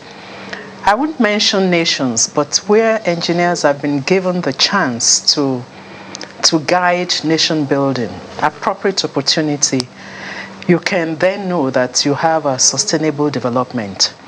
Have you been given that opportunity as Nigerian engineers? I answered the question from the back forward. And that's to say that when we see where we are today, there's still so much. Engineers are underutilized, unappreciated. We're talking about a few success stories. They're probably less than 10% of the engineers this nation has produced. And let's not go into the aspect of brain drain. We have our engineers all over the world that are shaping the growth of such nations. So it's really about time that as a nation we begin to use our own people with the natural knowledge of the environment, to impart growth. We have some of our subsidiaries that have conference notes that date back into a few decades. And you'll be amazed that those conference notes and materials actually contain what ought to be for us as a nation. So I would say that engineers are not yet appreciated, not fully utilized, but just that we choose that we're going to keep our heads above water, come what may. We're trained to be resilient, and that's all we'll continue to be. Talking about resilience, Engineer Ogunoike, because it seems that we have to just attach that title by every means possible, thanks to the chairman. He spoke to 30 years ago, and one of the things that comes to my mind, in all of that is perhaps one of the challenges we have is also that of mentoring or a lack of it. Does this event in any way hint at or point at mentoring for upcoming or aspiring engineers? Yes. Excuse me. Now we have young engineers. In those days, we don't used to have that. Now we have young engineers that we are now mentoring. I, for one, I am the chairman of the Nigerian Society of Engineers Lagos branch, and then we have created that platform for young engineers so that we can mentor them. As I'm speaking now, there is a program that we have organized, 11. They've started the mentoring program online. In Unilag, in Yabatech, we have so many of them because those are the catchment areas. So we are now mentoring them, giving them lectures, taking them out for industrial training, industrial visits to companies, to workshop, so that they can see how it's done. How it's done. Okay. Well, Engineer Falubi, what are some of the challenges? I know that you've spoken to some of the issues that this event is to address, but what are some of the challenges that you see that engineers have to contend with beyond spending longer time in school? That they have to contend with in the practice, both in terms of operational environment, what's that word now? Regulatory, parameters, and what are some of those challenges that engineers have to contend with that people need to understand and appreciate? Well, thank you very much. Like Mrs. Engineer Mrs. Ayeni said, that was the right. like she said, the first issue is that engineers are not appreciated, and let me analyze that. The key in engineering, what we are trained to do, is called consultancy, design.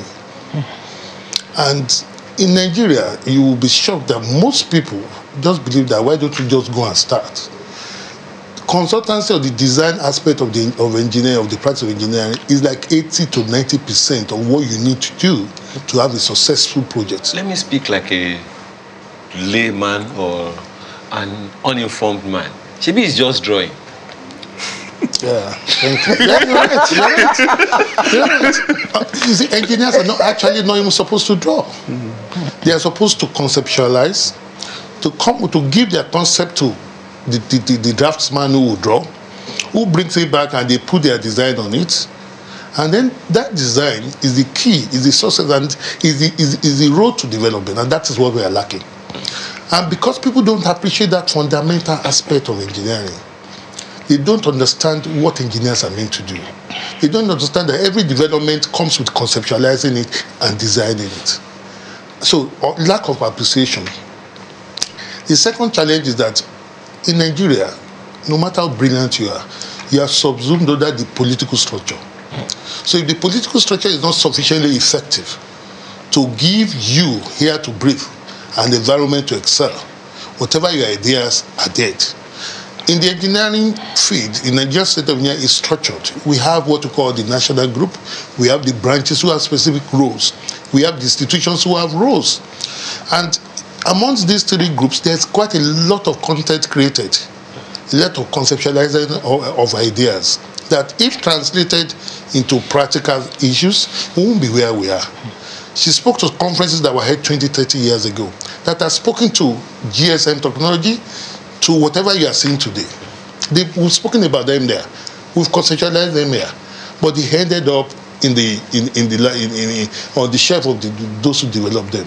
You all know about Professor Ayaho Jobi. Yeah. The great mathematician. The Autonomy 2 that he designed almost 50 years ago is still lying waste there. What's that supposed to do? That's supposed to be a military vehicle that has the capacity to go forward and backward without turning. So if it's moving in one direction and there's a need to go by, it's not reversing. There's a concept, there's an element of the gearing system that the second driver takes over.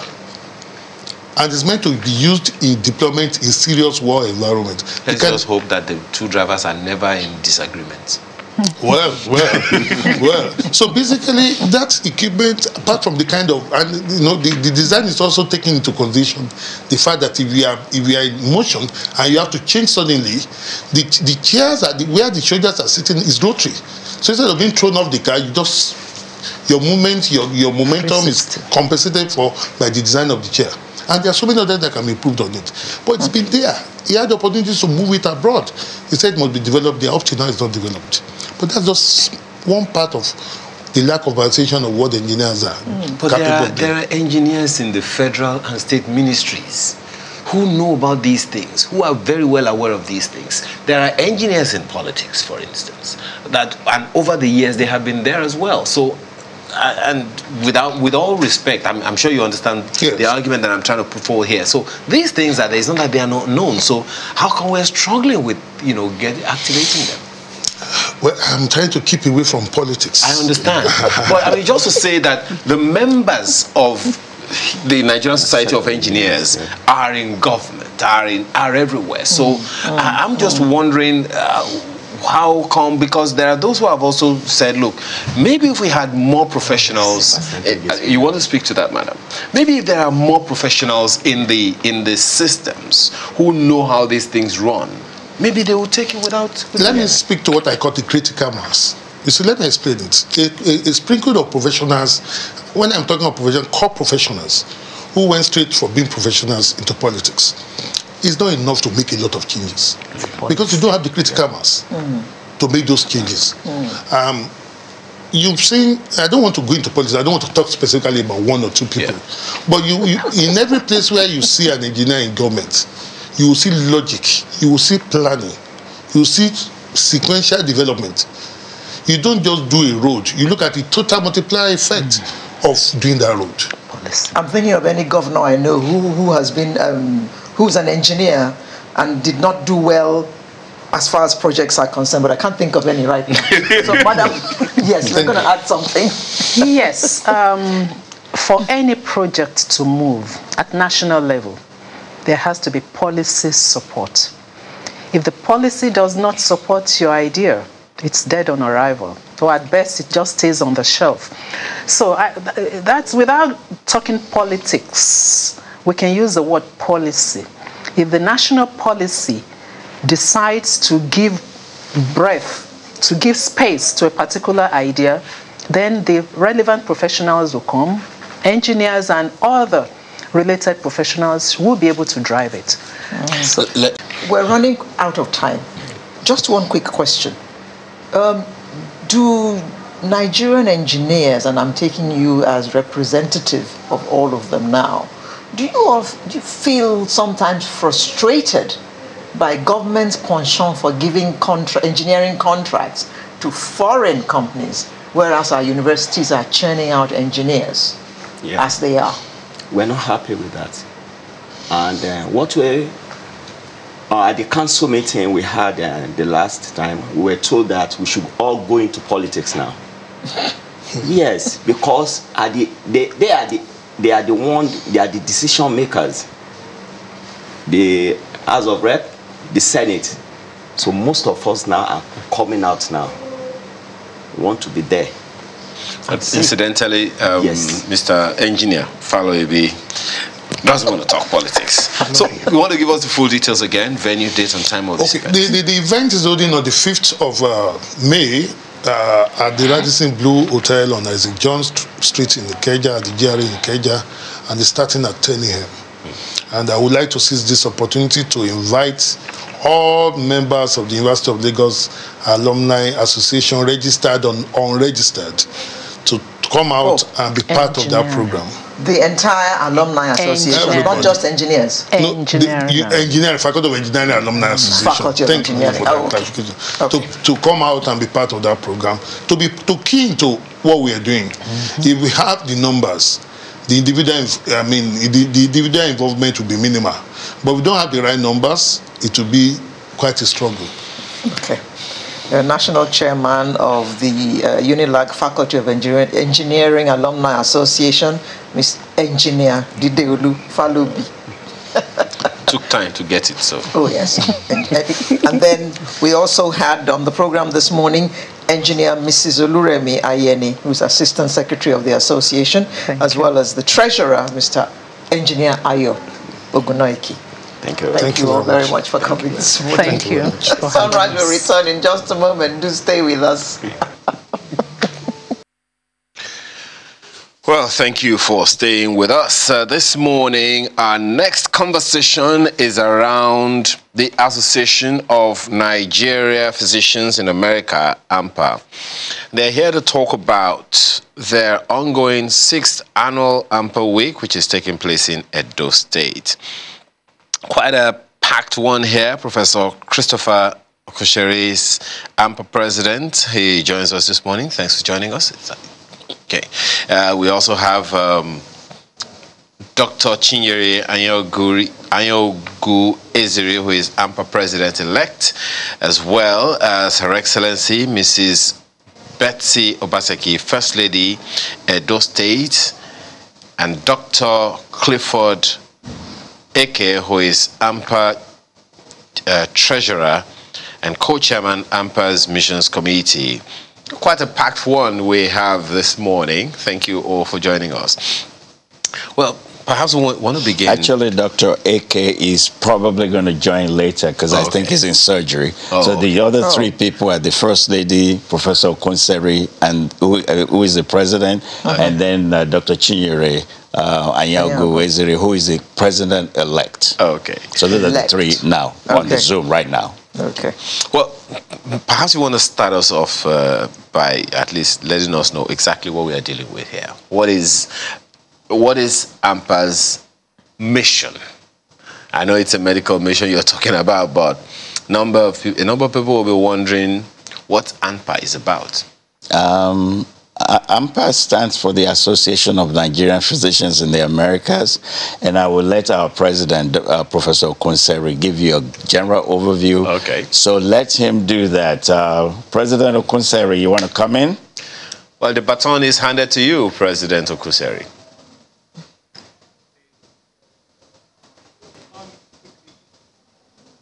Okay, I understand that they're not ready. Well, I guess. Okay. So, okay, that's fine. That's fine. ANPA is a 501c3 non-profit organization. Sorry, what was that you said?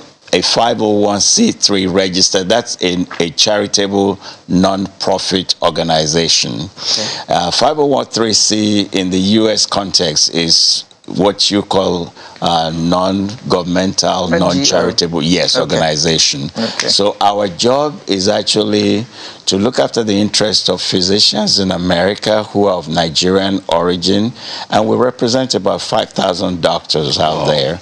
And what we do is to bring a collegiate body together that would look after the interests of Nigerians and how we can give back to Nigeria. And our vision and mission basically is a healthier Nigeria in a healthier world. And that's why we do these annual missions, to make sure that we give back. Okay. When you come every year, is there any particular area of medicine that you concentrate on? We actually do every specialty, medical and surgical, because we not only want to serve, we also want to build capacity by working with our colleagues here. So we learn from them and they learn from us for the benefit of the patient. And we try to go to all the 6 geopolitical zones of the country. Where did you go last year? Remind us. Last year we went to Calabar, but it was virtual. Okay. We wanted to do it actually in 2020, but COVID wouldn't let us. So we decided we're going to do it virtual in 2021. And the First Lady, the former First Lady of that state hosted us, Her Excellency Onare Duke. How did it go? No. That was not last year. Former. Okay. Yes. Okay.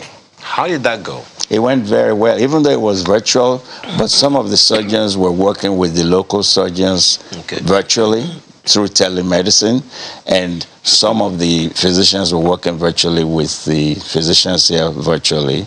But some of our people came on ground to do training for basic life support and advanced cardiac life support, and train the local people so they can train other people. Yeah, so it went well. How much impact is this mission having on healthcare in Nigeria? I would say considerable impact, because we have 3 arms to the mission. We have medical mission, where we do hands-on. We have CPD, which is continuous professional development, where we talk and train in the universities. And we have advocacy, where we go to Abuja to meet with the legislature. And this time we met with the vice president.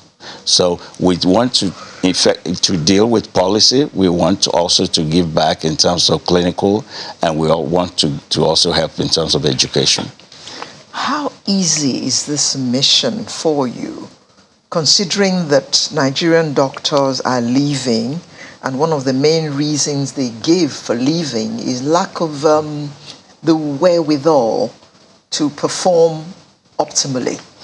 That's a good question. It's very important to us, and that's one of the questions that was raised when we met with the Vice President during the week.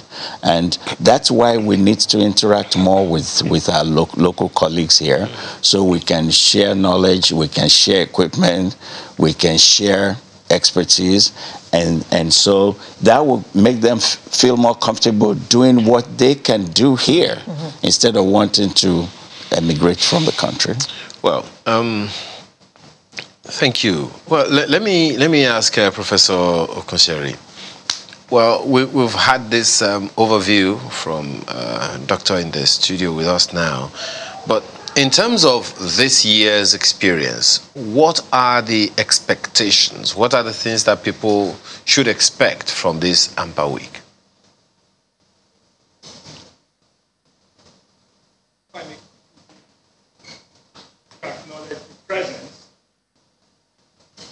Edo State, Professor Obey Akori, who is also with us here joining this forum. So back to your question, in terms of expectation, I would say the following. I would expect the citizens of Edo State, as many as possible who have access to us today, that they would get, at the minimum, a consult from both members of ANPA who are volunteering and the local, or rather our colleagues who are on ground, at least a consult to start with, because without the consultation, you don't get to make a diagnosis, neither do you get to do treatment. So at the least I would expect from us is at least for the patients to get the experience that they will get consultation from colleagues and from those of us with diaspora at this point. Okay. Dr. Ayogu Eziri, can I ask you, what is, well, we know the general thing to expect. What are the peculiarities? I ask because the last time it was in Calabar, but this time it's in Edo State. What makes it peculiar this year?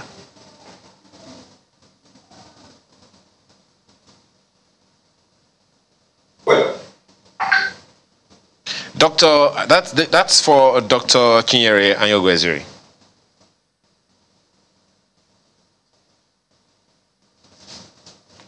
if I may deflect the question to the Honorable Commissioner at this point, if you don't mind, Ayogu might not be on this call right away. Okay. So if the Commissioner can please chime in.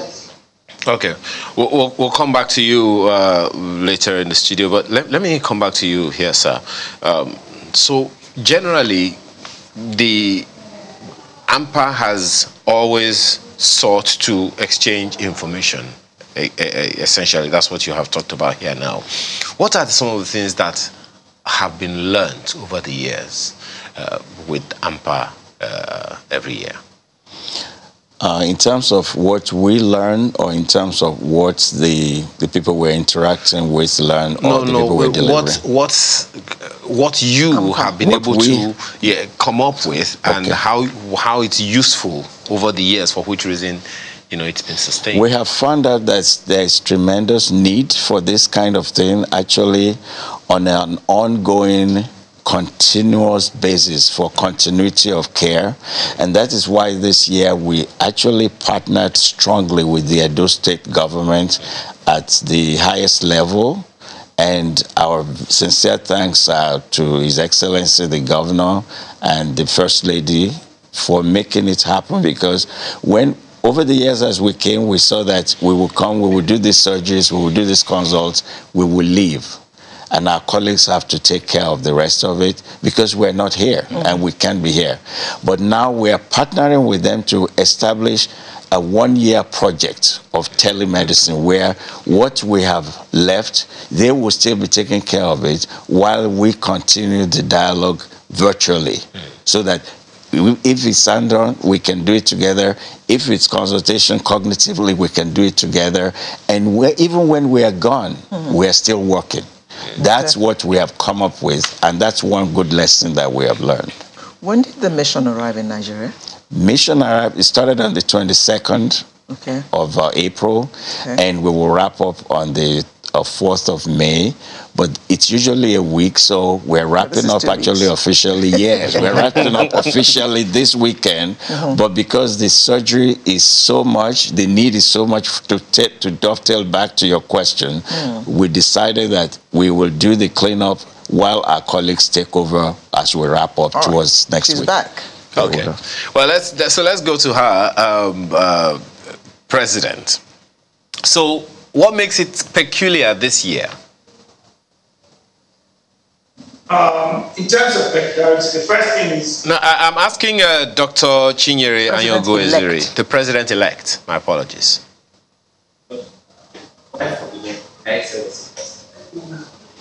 Maybe... Okay. Well, we'll get to you. I understand that there are some. Okay, well, this is not telemedicine, this is just telebroadcasting. Yes, yes, I hear you. Actually, the Commissioner for Health, Professor Akoria, can answer that question. Okay. What is specific or special about this one? She can answer that because that's part of the innovation we brought in, learning from our previous... Yes, so maybe Professor Okorie can take we'll come back to Professor Okorie. Let's, you want to take the First Lady on? Yes. The First Lady, I believe she's with us now. There she is. Okay. Good morning, and thank you for joining us. Now, you have been working with ANPA since they arrived in Nigeria. From what you have seen, in what areas was there a lot of need, higher need? Well, usually these patients come with a lot of eye patients requiring intervention. So that's what we've experienced here in Edo State, the need for eye care. Yes, eyes. Eye care, okay, all right. Eye surgeries and prescriptions for glasses and all that. We've had thousands of patients requiring that on this mission. Okay, that's interesting. And I don't know, since you've been working with them since they came back, what are some of the peculiarities that you have seen? We'll still come to the question the question of what makes these years unique. But what for you are some of the peculiarities that you have seen in the experience you've had with them so far?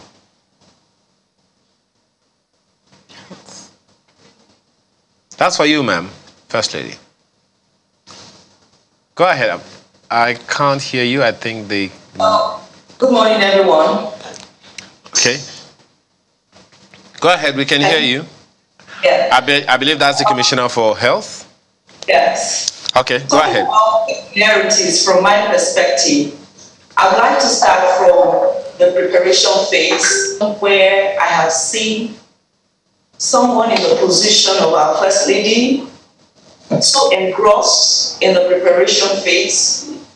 I officially am the LOC chair, but in practice, she did quite a lot more than I did, being physically present at meetings, not in the State House, but in the Ministry of Health. For me, that was humbling and very challenging.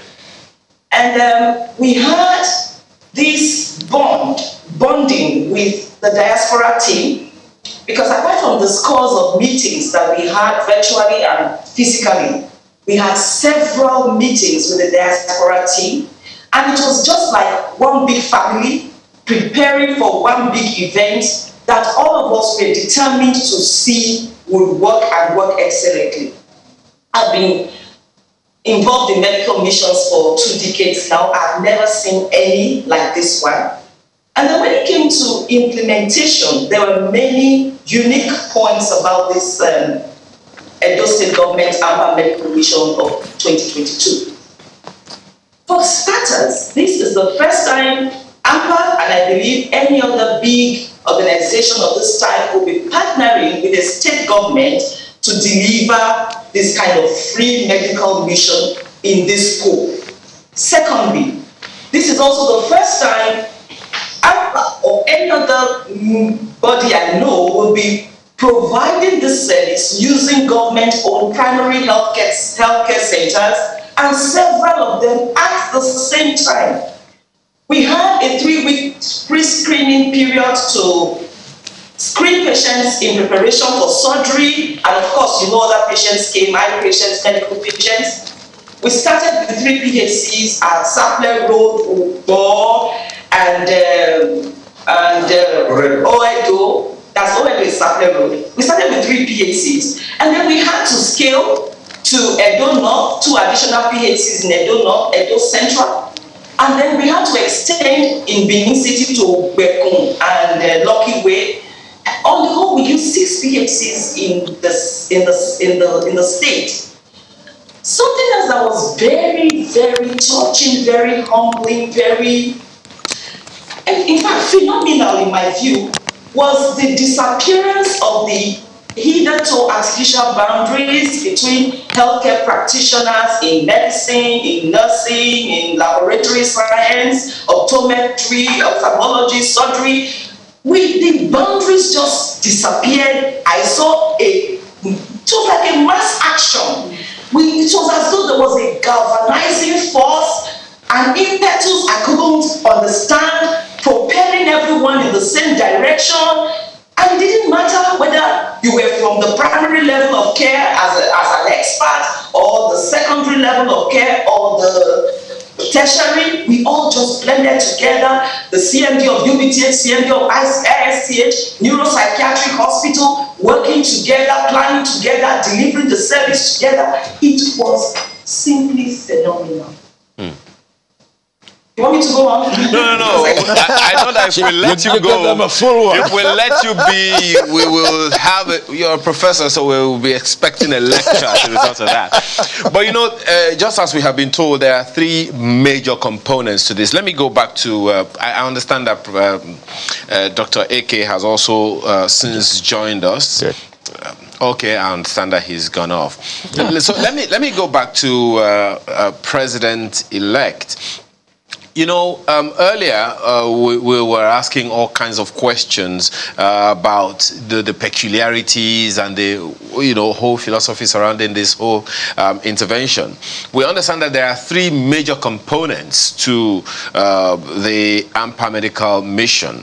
I don't know if you want to take us through that one. We understand there is a medical mission, there's continuous professional development, and there is advocacy. Can you take us through the ropes about that one? So thank you very much. I will take the question on behalf of the President-elect at this point, who's not on the studio. Okay. But basically, it's an ANPA week. And the 3 components of the ANPA week are pretty much the service provision, which goes all through the specialties in medicine, including dentistry. And the second component is the advocacy. The advocacy requires us to go to, the federal government. This time around, we were able to speak with the Vice President on 3 priority areas. The first was the budget. The country's budget for health is abysmal. We are 3%. Based on standards from the United Nations, from WHO, we are really nowhere. We asked for an increase, and we not only asked for an increase, we suggested possible sources that this money could be attracted from, because all we hear, no money. And we made a suggestion to the Vice President. We talked about brain drain, and again, brain drain and medical tourism. We suggested what could be done to address brain drain, medical tourism, and reverse it to brain gain. 3 areas: policy, program, and systems. If you are able to develop programs which you are ready to provide in more details about policy initiatives that could be put together by the federal and state government, we talk about programs.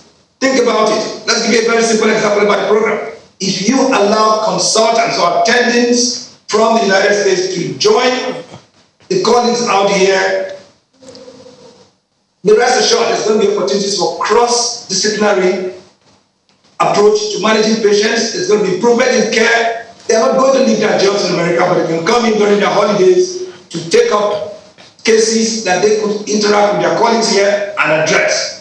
Then look at the other piece about systems. We have the capacity to develop systems that would help reduce medical tourism, help reduce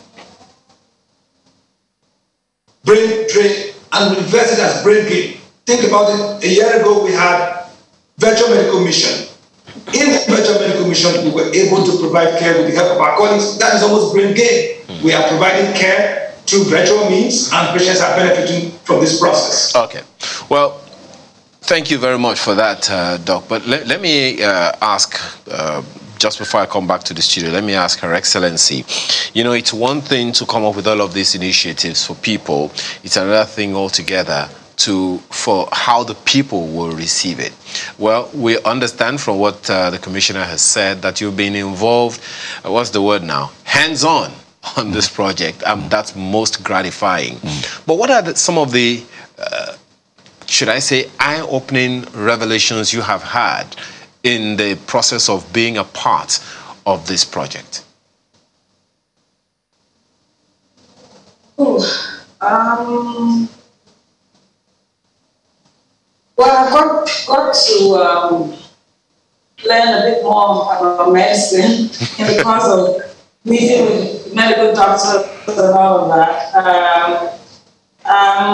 I've also seen that indeed, like we all know, there's a need for primary health care to be taken on very seriously by government, both state and federal levels. This mission essentially is for people who can't afford decent medical care on their own. It's not for the rich. So that's the whole reason why it's all arranged around the primary health centers. And so I've seen thousands of people come out from villages and urban areas to access this opportunity and get expert medical care with the mission. And it's been gratifying because I've been to, I go to different centers to see what's happening since the mission commenced. And it's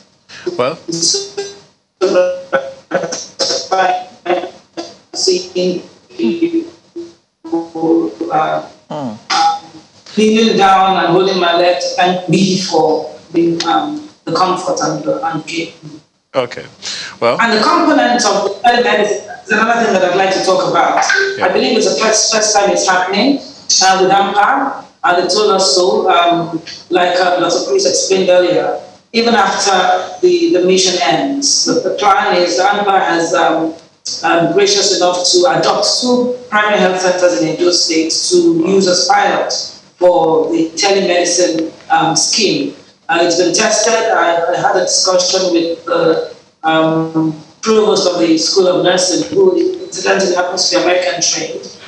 It's a newly established or newly refurbished and established School of Medicine here in Edo State.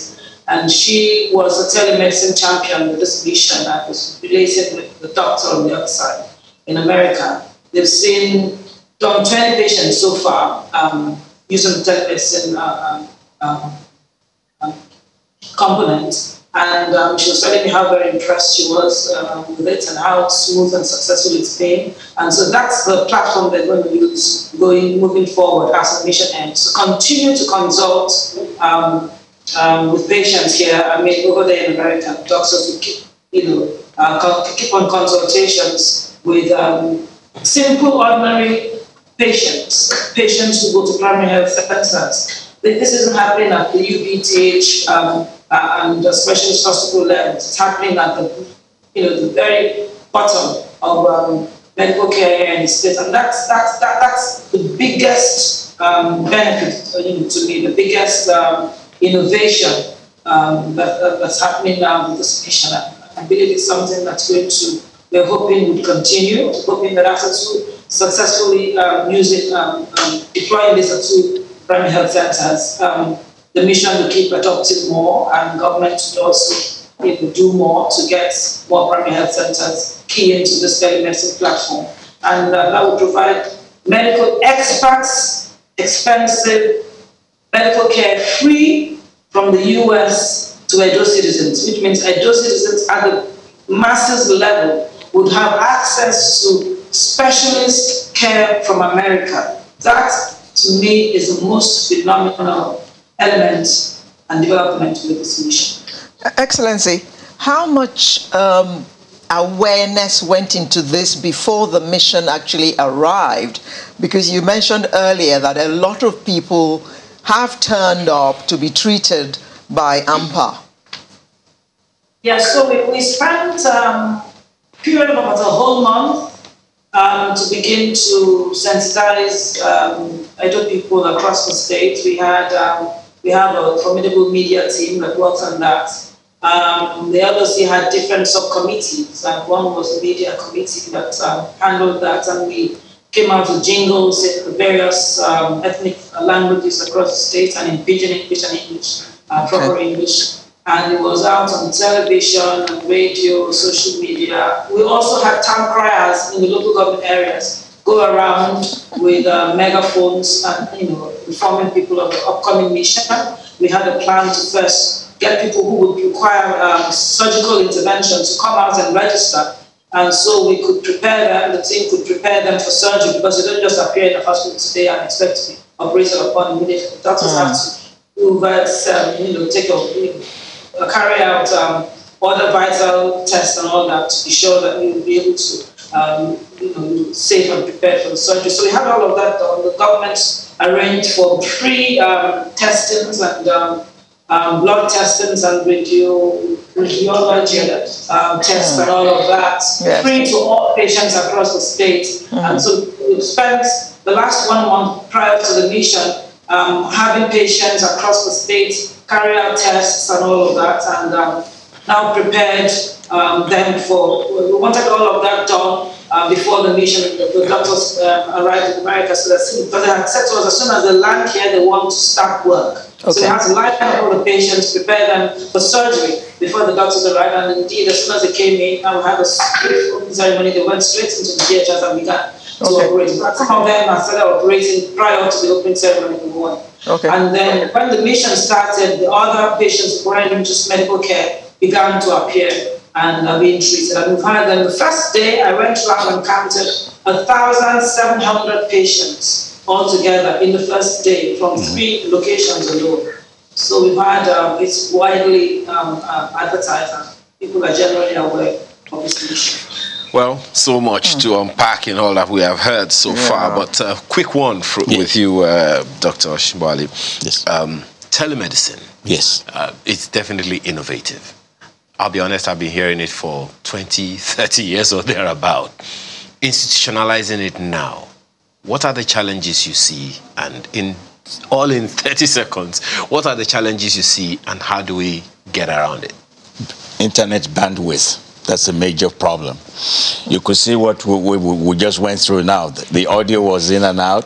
With telemedicine, we'll be hearing them and be seeing them and be instructing the patient and the provider. Doctor. So if the bandwidth is not good enough, it's not going to be very clear on what you're trying to show or what you're trying to hear. But hopefully, we will be able to get good bandwidth because the Edo State government has invested very well into that. So our test run was initially shaky, but by the time we got to the 2nd and 3rd day of the mission, we were able to get things going. And as the First Lady said, we've seen 10 patients who have chronic medical issues that need to be followed. And, diabetes, hypertension, kidney disease. There's even dialysis going on, peritoneal. And we want to go into, the high-tech one, hemodialysis. And as the thing progresses, we'll work with our colleagues here into kidney transplantation and all that. We have to thank you very much. Quickly, where's the mission going next year? Next year, we are going southeast because Edo is south-south. So we are going southeast.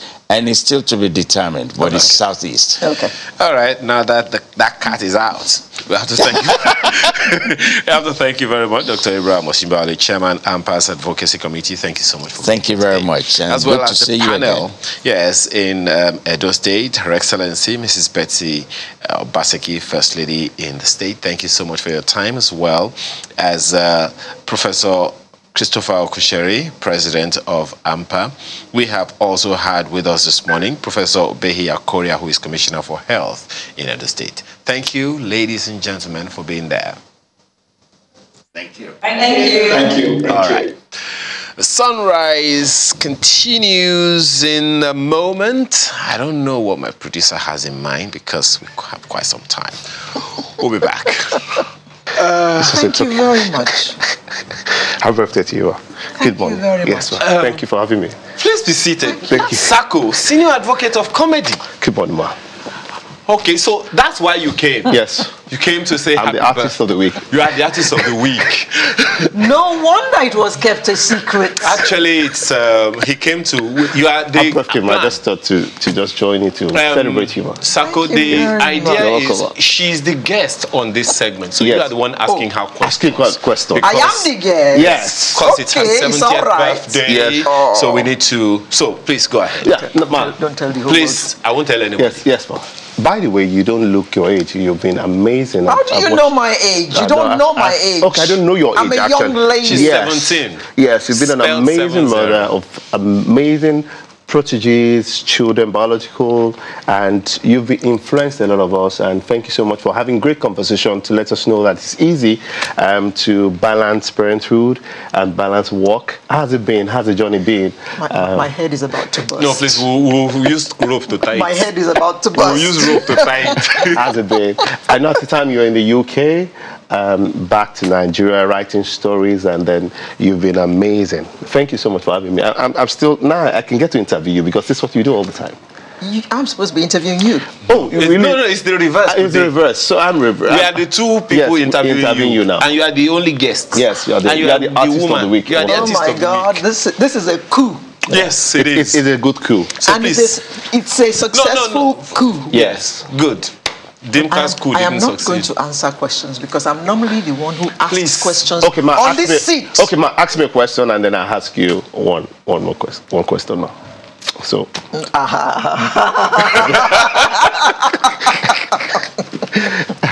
All these wayo people, Happy and it's birthday my to you, ma. producer who is doing this. No Yes. wonder she wanted me to come today because I had said I wasn't going to come to work today. How are you not going to come She to work? had all these plans. Yes. Oh, she did? She did. It's obvious. Well, I was just driving past and then I just stopped. Oh yeah. Yes, I was just driving You were past. driving Yeah, I was past driving Isheri past to go to, Isheri. you were going to Ibadan. No, I came all the way from the States. I mean, beggar. Yeah, so that's it.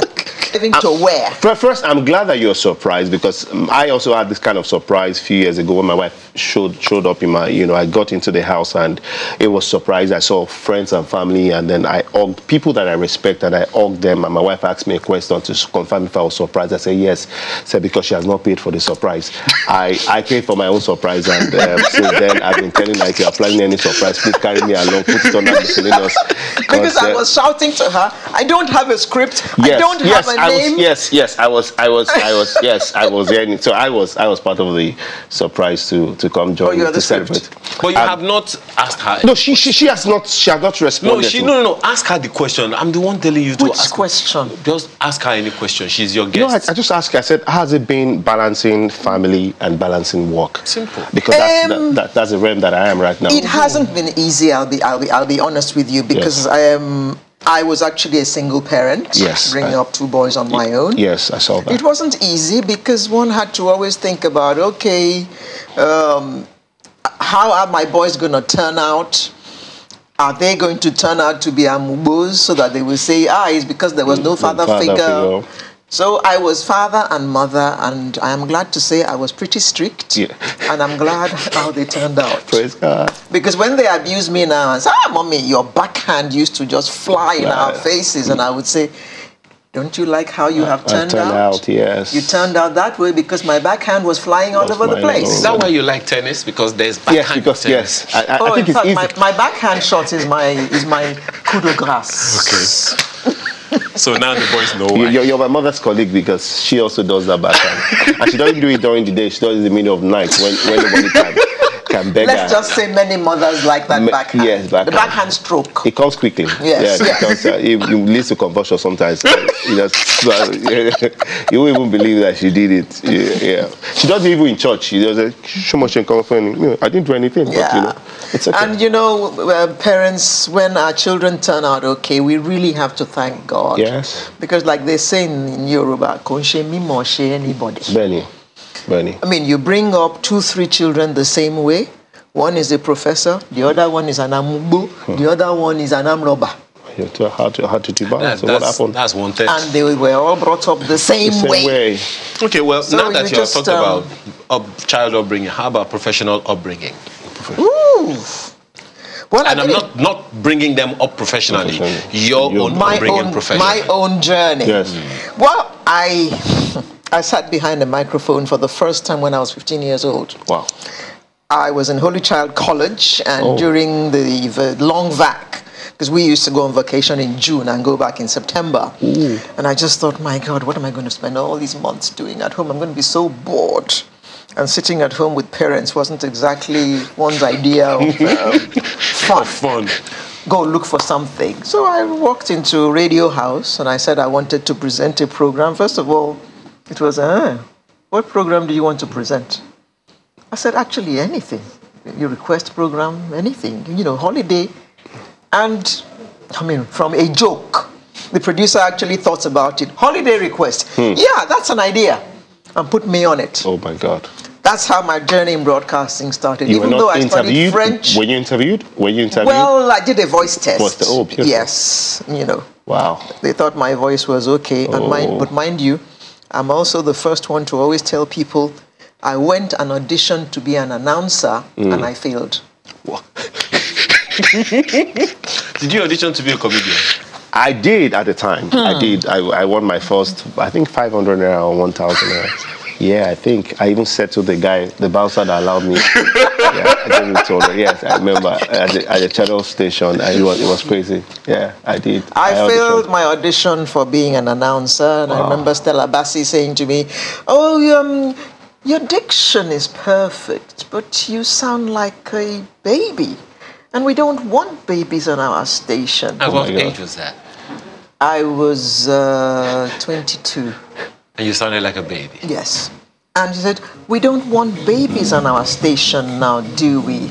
Because I kept quiet. And she glared at me. Happy birthday to you, ladies and gentlemen. Do we? Well...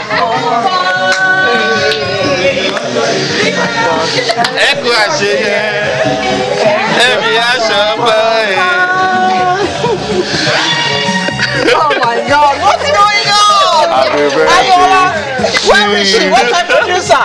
Happy birthday. Happy birthday. Happy birthday to you. Happy birthday to you. To you. Happy birthday to you. Happy birthday. Happy birthday. Your producer, she's conveniently far away. To you. Oh my God. Bless you. May the good Lord bless you. May the good Lord bless you. May the good Lord bless you. I'm innocent. Hooray! So you have vote of thanks? Yeah. Yes. Or is anyone tossing the bouquet? Or okay, sorry. I don't even know what to say. No, you don't say anything. This is all such a surprise. Assistant producer, where is the script? She said she doesn't know what to say. The script. She doesn't know what to say. Yes. That's what to say. Yes. I like to. Alumni of the...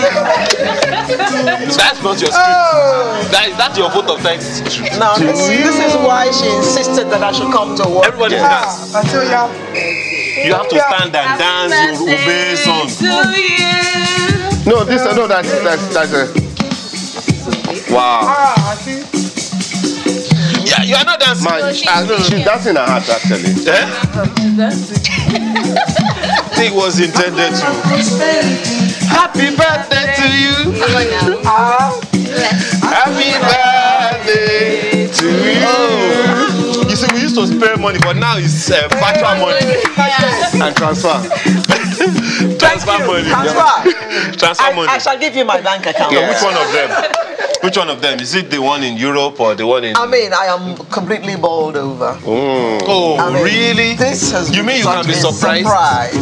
Well, Sako, you are the one that came to surprise her. Yeah, this is part of... This and is the one I was shouting, there's no script for Artist of the Week. Are we going to... Is that ANPA going to take us till 12 noon? Yes. And I was fussing. I didn't know all this was coming. Well, those of us who have the ideas, we usually... I had nothing to do with it. Producer, you lead yourself. I'm going to deal with you after this. This is them. And you too, collaborator. They are the people. Collaborator, chief arranger. Thank you very much, everybody. Thank you very much. Thank you. No, which AY? Sako, you don't want to say anything to her. No, happy birthday to you. Many more years. And you look amazing. No, allow her to blush in peace. No, you cannot be giving me official statement for... No, you're giving all the... You know, we have to be professional. Yeah. By life. You are a professional comedian. Yes. So, happy birthday to you once again. Thank you very much. You're welcome.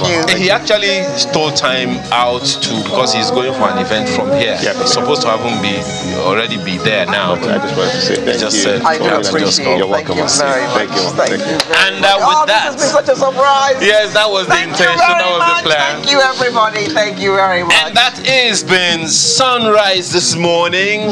Thank you for allowing us to be a part of your weekend, the second day of the long weekend. Monday and Tuesday. The last Saturday in April. Yes. Last Saturday, second day in the sorry. Have a wonderful rest. Okay, wait. Before we go, we have to cut the cake. Oh yes. So we're gonna count down from 7. I can bend. 7, 6, 5, 4, 3, 2, 1. Thank you. See you next month with Sunrise. Thank you. Bye. Bye.